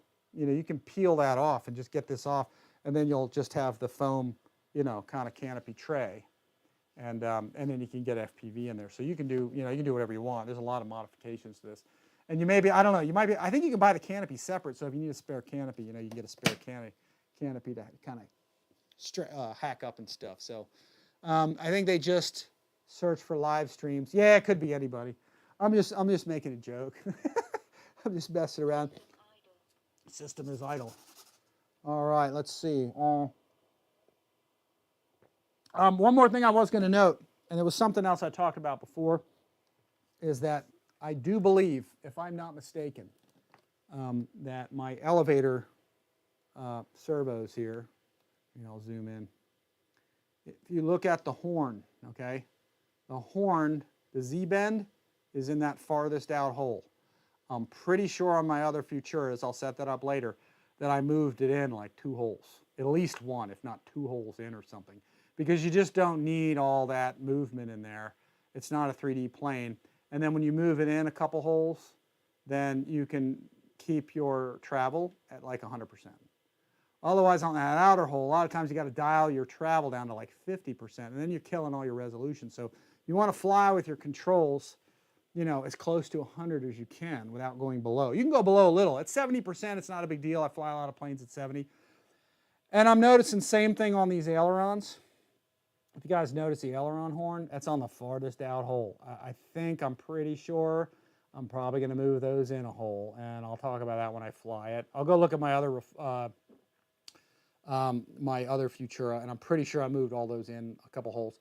And then I set rates of like 125, 100, and then 70 or 80 or something like that. And then I find myself most of the time flying at either 100% or 70% or something like that, because you just don't need all that movement. So, and in fact, what I could do even right here, right now, is I could just go into that menu here.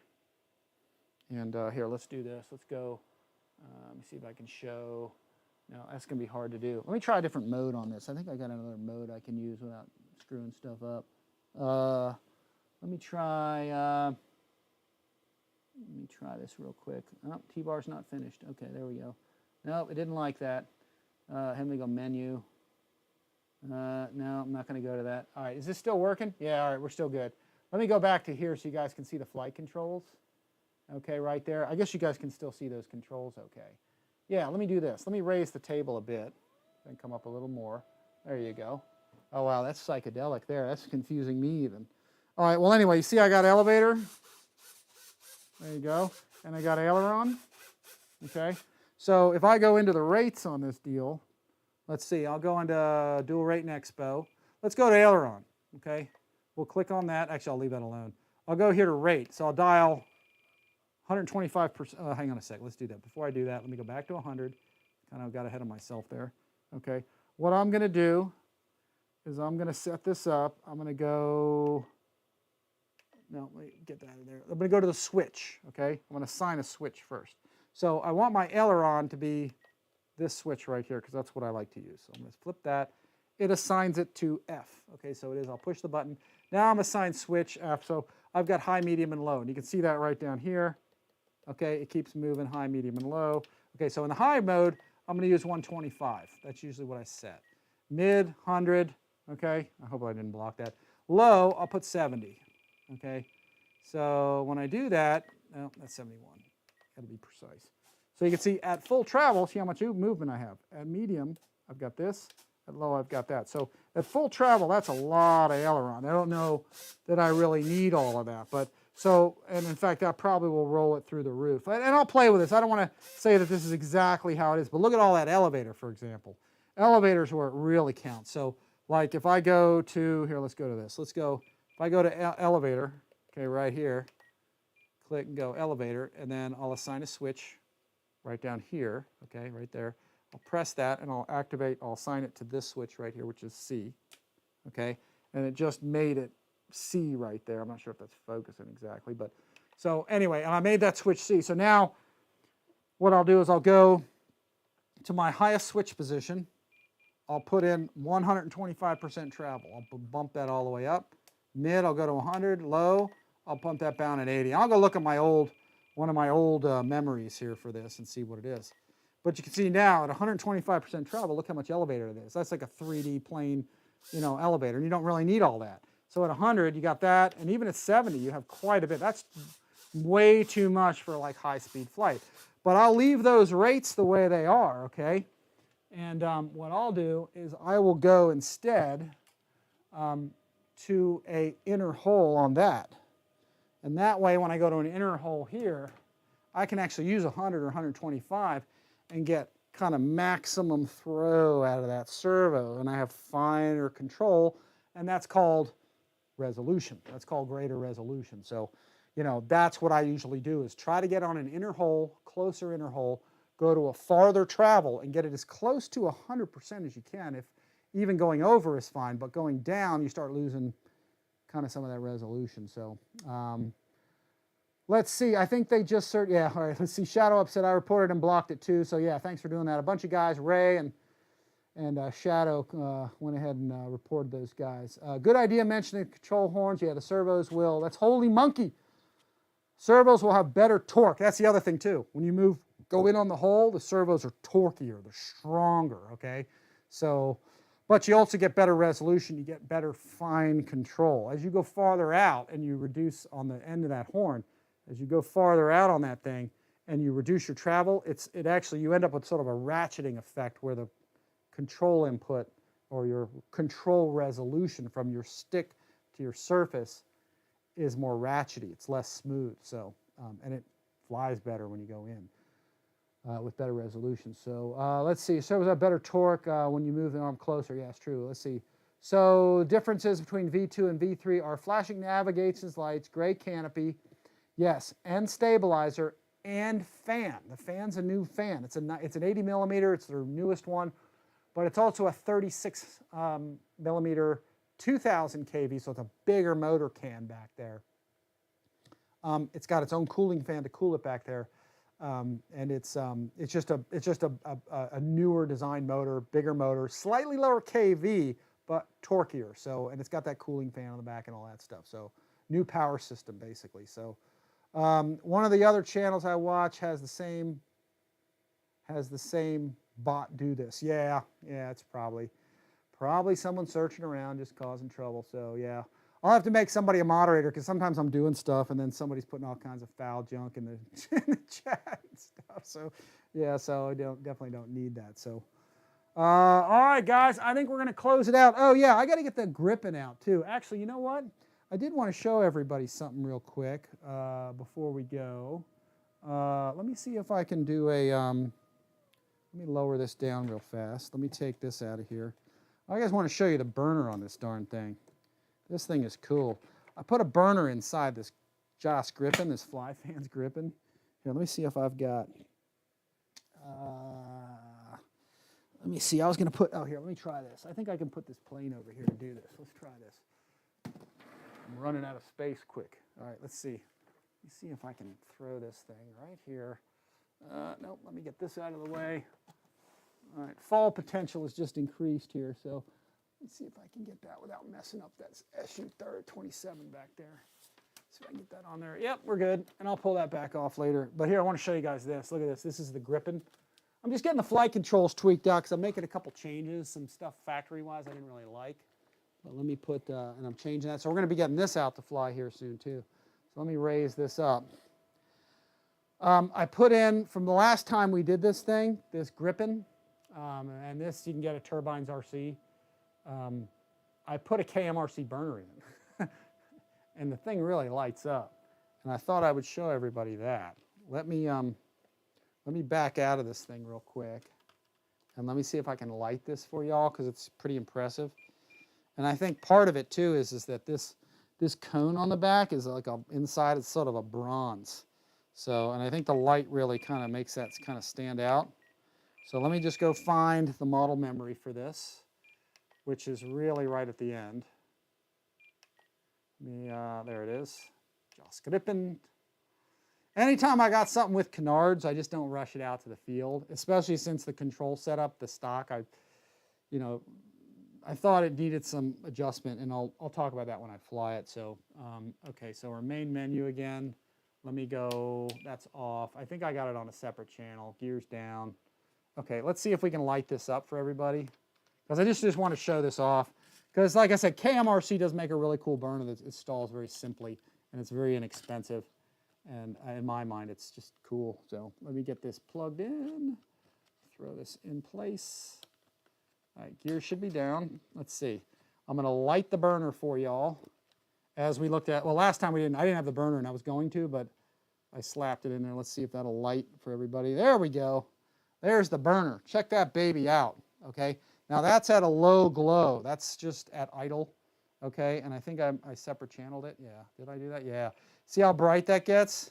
I mean, that thing is ridiculous, but I love that low level flicker it has is pretty cool. Let me put a chalk in the wheel here.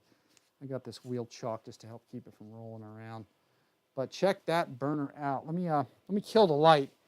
I got to make a note of that. Remote control for the light switch, because it's all the way over here. Like I said, I got a remote for everything else. But KMRC, baby.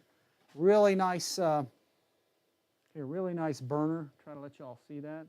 That's slick. That's just at idle. Like I said, I like the KMRC burner. I like seeing the burner on at idle. I know normally you don't have a burner at idle, but you do see something in there sometimes, depending on the airplane.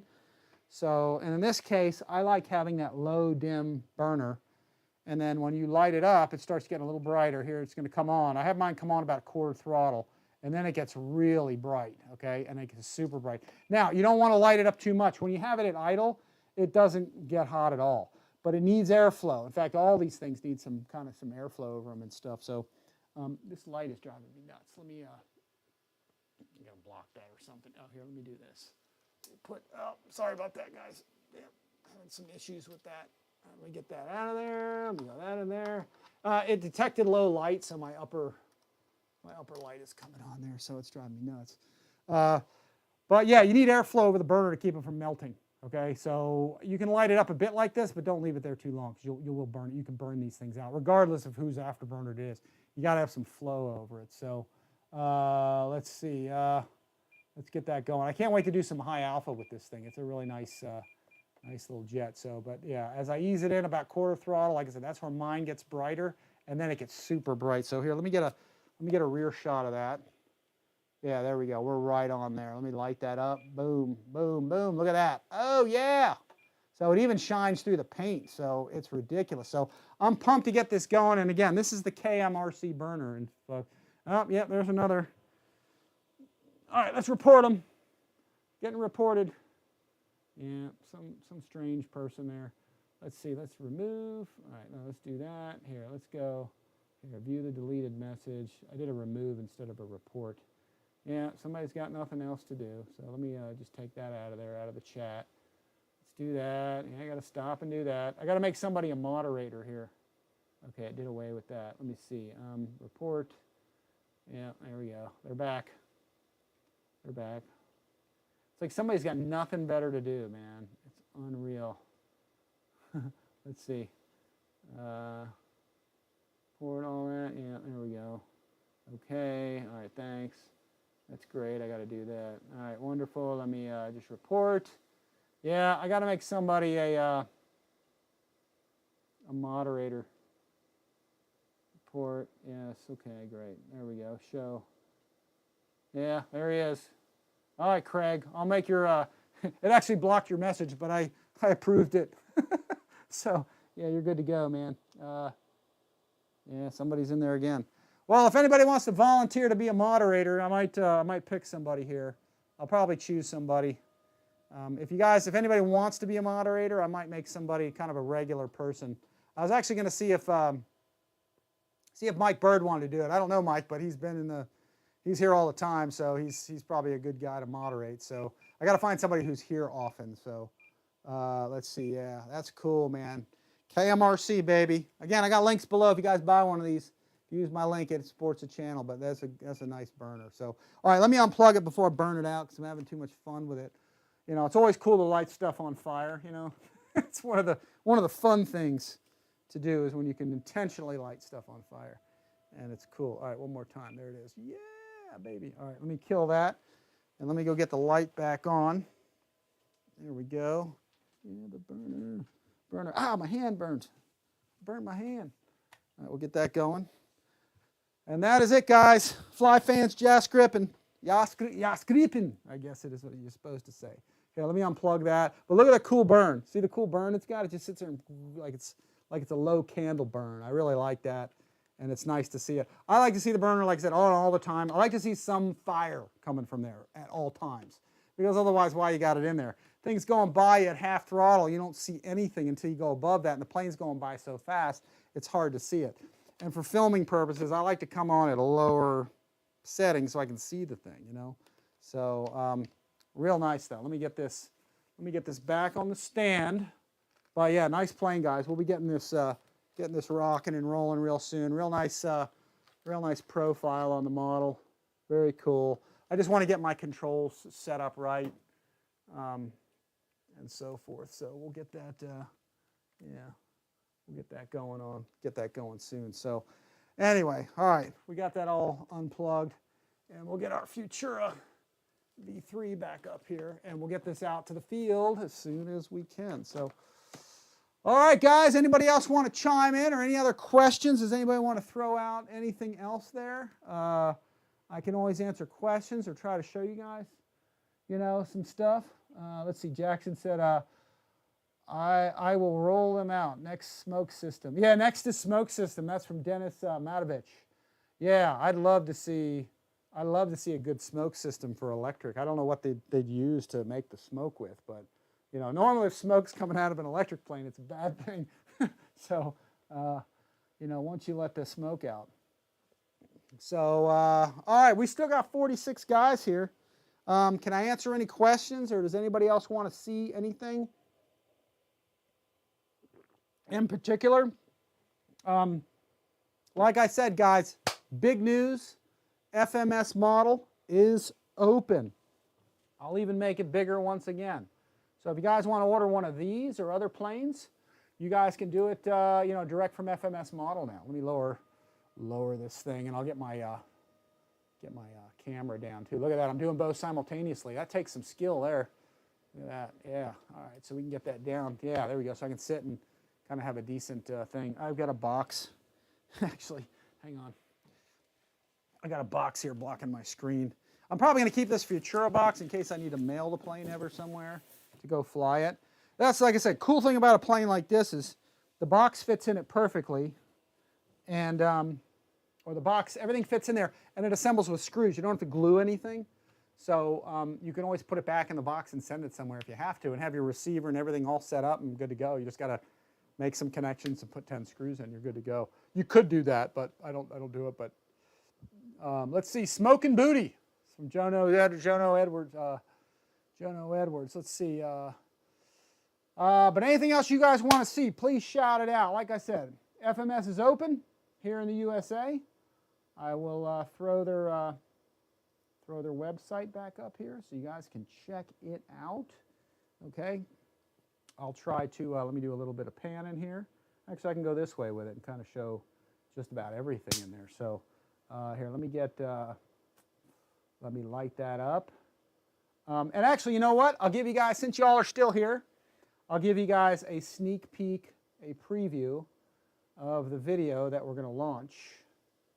Okay. I'll put some volume on. Let me know if this is too loud.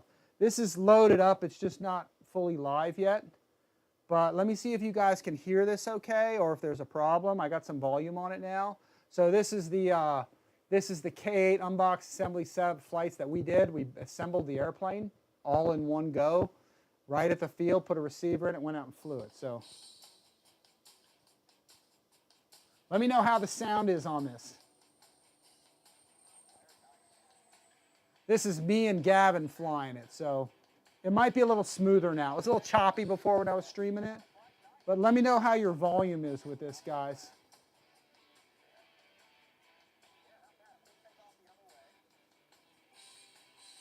But that was Gav's greaser landing here. That was my landing, actually. Yeah, FMS has a website, man. Hey, how's the volume? Can you guys hear this okay, or is it too loud?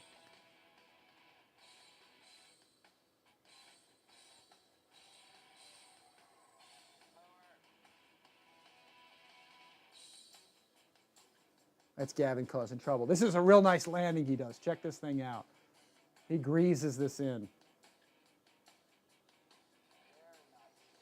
See that? That's Gav. That's Gav's landing. So I'll launch this on Wednesday so you guys can see the full unbox assembly at the field set up. Gav was holding the camera without a tripod, so he's wobbling around a little bit. What went off? Okay, tell me what went off. Oh, you want it louder? Oh, can you barely hear it? Welcome back to the RCINFORMER YouTube channel. I got Gav on the camera today, and I got a little audience here watching. Let me see. Was it not loud enough? Here, give me a little feedback, so I'm looking at the messages. So, yeah, Craig Bevan says turn it up. All right, I'll try it again. Tug Hill RC said it went off, Rich, so I don't know what that means. So here, let me try. You know what, I can play it again if you guys want to see it one more time. Let me go back to here. I'll just do a rewind, and I will turn the volume up. Let's see, I'm going to go up on it. So this might distort, so let me know, okay? Let me know if that's too loud or you can hear it.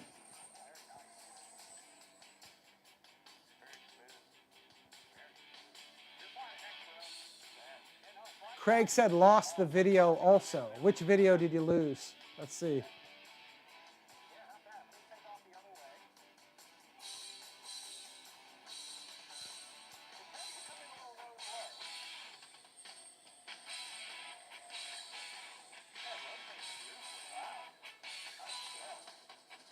Oh, you lost the video. I see what you're saying. Oh, hang on. I see what happened. Sorry about that, guys. I see what it is. Here, let me go back to here. That was my dumbness. Sorry. Too much technology. Here, I'll leave it right here.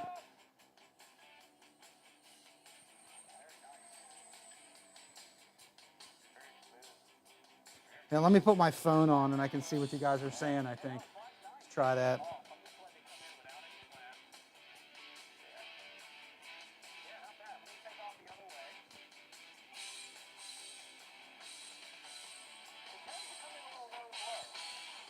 There you go. You guys should have it now. I'm watching the messages here, so.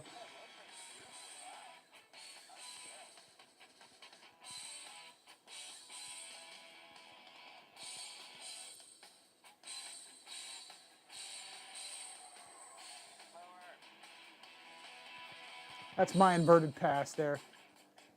Now, this is Gavin doing a really sweet landing with this. Watch this.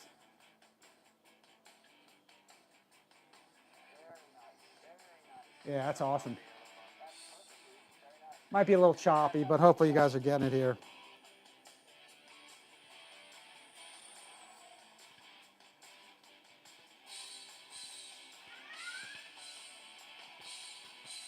There we go. I was getting a call.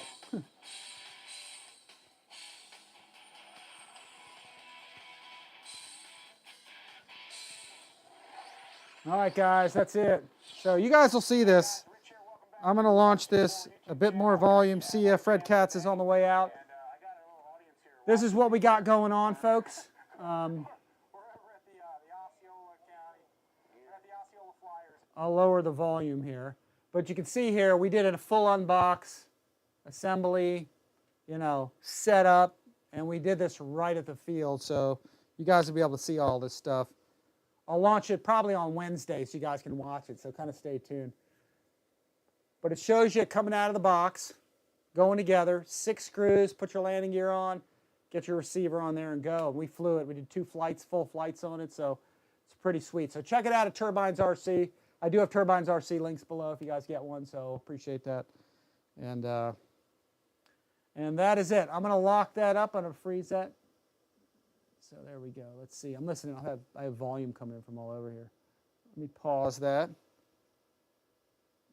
Let me do a pause on there, and let me go back to here. So let me go back to the chat. So there we go. Let me kill this. So, but that is it, guys. Let me throw a couple more things out there. That's so I can see my chat log. Sorry about that. And let's see what else we got. Those are my Futura videos. Let's see what else. All right, so I'll go around the horn here, guys. Check out the Rafale video. We just put that out. Okay, that's again of the KMRC burner, and that was a cool video to make. Did a lot of high alpha stuff. Lighten up that burner, showing it off during the day so everybody can see it. We had a crosswind too, so it was blowing me all over the place. Plane was like kind of doing this, but did some high alpha stuff with crosswinds. So yeah, let me kill the volume and kill the volume on that too. And then again, check this one out. This is me and Gav having fun with here. I'll let this one go so you guys can see. Flying our CJ6s, my CJ6s. I had the old one, he had the new one. We were doing a lot of inverted stuff and right side up and upside down stuff, so we're having a good time with that. Check that video out, it's a good one to watch. The Nan Changs. Turn that off. Yeah, we were doing our foreign relations pass there. Yeah. So good video. Yeah, it was fun. That was fun flying that day. Osceola County Flyer, Osceola Flyers. Yeah, let me see. Let me get this. So check that out. And then what else we got? Yeah, the unbox. You'll see all that. Again, guys, FMS. So all right, guys, FMS back online, guys. You can get planes from there now. So that's one of the biggest things I want to point out today. Is you know, you guys can get stuff directly from FMS. So let me put the chat up there. Jono Edwards is on his way out. Yeah, thanks for coming, man. Appreciate that. Thanks for coming by and watching. And let me go back to here, and let me do this. And I'm going to take a picture here so you guys can see. There we go. So, all right. And I think that's about it, guys. I think we're going to wrap it up. I'll get back to the chat log here in a second. Again, guys, please like and subscribe if you haven't already. Share my videos around so you guys can see where everything's at. Or you can help me out. It helps me to support the channel if you guys pass my videos around. Check out Turbines RC in my link below. Fair RC is going to be going away, but you'll be able to get everything from FMS models now, guys. So check that out. And, of course, KMRC has a lot of nice burners you guys can check out. And I'll put that right there. There's KMRC. I'm kind of screwing this up. Guniak with his burners there. Check him out. Ernst Manufacturing, some of the best airplane stands around, kind of period. They got the nice stuff there. That's what I use for all my stuff. Check out my Amazon store. Again, all the links are below. BitGo Hobby, China Hobby line. They're having sales all the time, so check them out. I got a link for that below too as well. Horizon, again, Hobby Zone. Hobby Zone's a great mom and pop shop. They got really nice stuff there. I got to get that Edge 540 out there. I'm real late on doing that as usual. Let's see, somebody's calling me from somewhere. And then we'll have some stuff from 5280 RC, some burners to show. I'm probably going to put one in this, I think. So stay tuned for that. And Flying Tiger RC, again, the guys who make the really nice Guy Computer, makes the really nice airplane stand racks that you see above me. And you know, check out his channel or his website there, Flying Tiger RC. I got that link below, I think. I'm pretty sure, so that's speed test stuff. And I think that is it, guys. I'm going to kind of close this out, I think, unless anybody's got any kind of last-minute questions. We still got 30 some odd guys here, and that's real nice for kind of a Saturday afternoon. Let me kill the web thing there, and we'll kind of see what was going down. So, all right, guys. Fred Katz said goodbye. Jono Edwards is on his way out too. And unless I got any last-minute questions, folks, I'll probably sign off. As always, again, guys, like and subscribe to the channel, share the videos, hit the like button, hit the notification bell so you guys get alerted for new videos coming out and so forth. And guys, if you buy something, use my link below. It supports the channel. And we will be at an air show near you guys probably sometime here pretty soon. So anyway, I'm going to close it out, guys. Once again, FMS Futura. It is available now. You can get it back at FMS Models.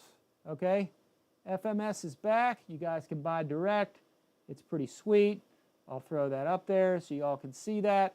And I appreciate you guys watching. I will be signing off here. Once again, stay tuned. More kit videos coming. Thanks for watching, guys. Thanks for coming by on a Saturday. I'll get the flight demo on this thing pretty soon. So thanks for watching once again, guys. As always, we'll see you all next time.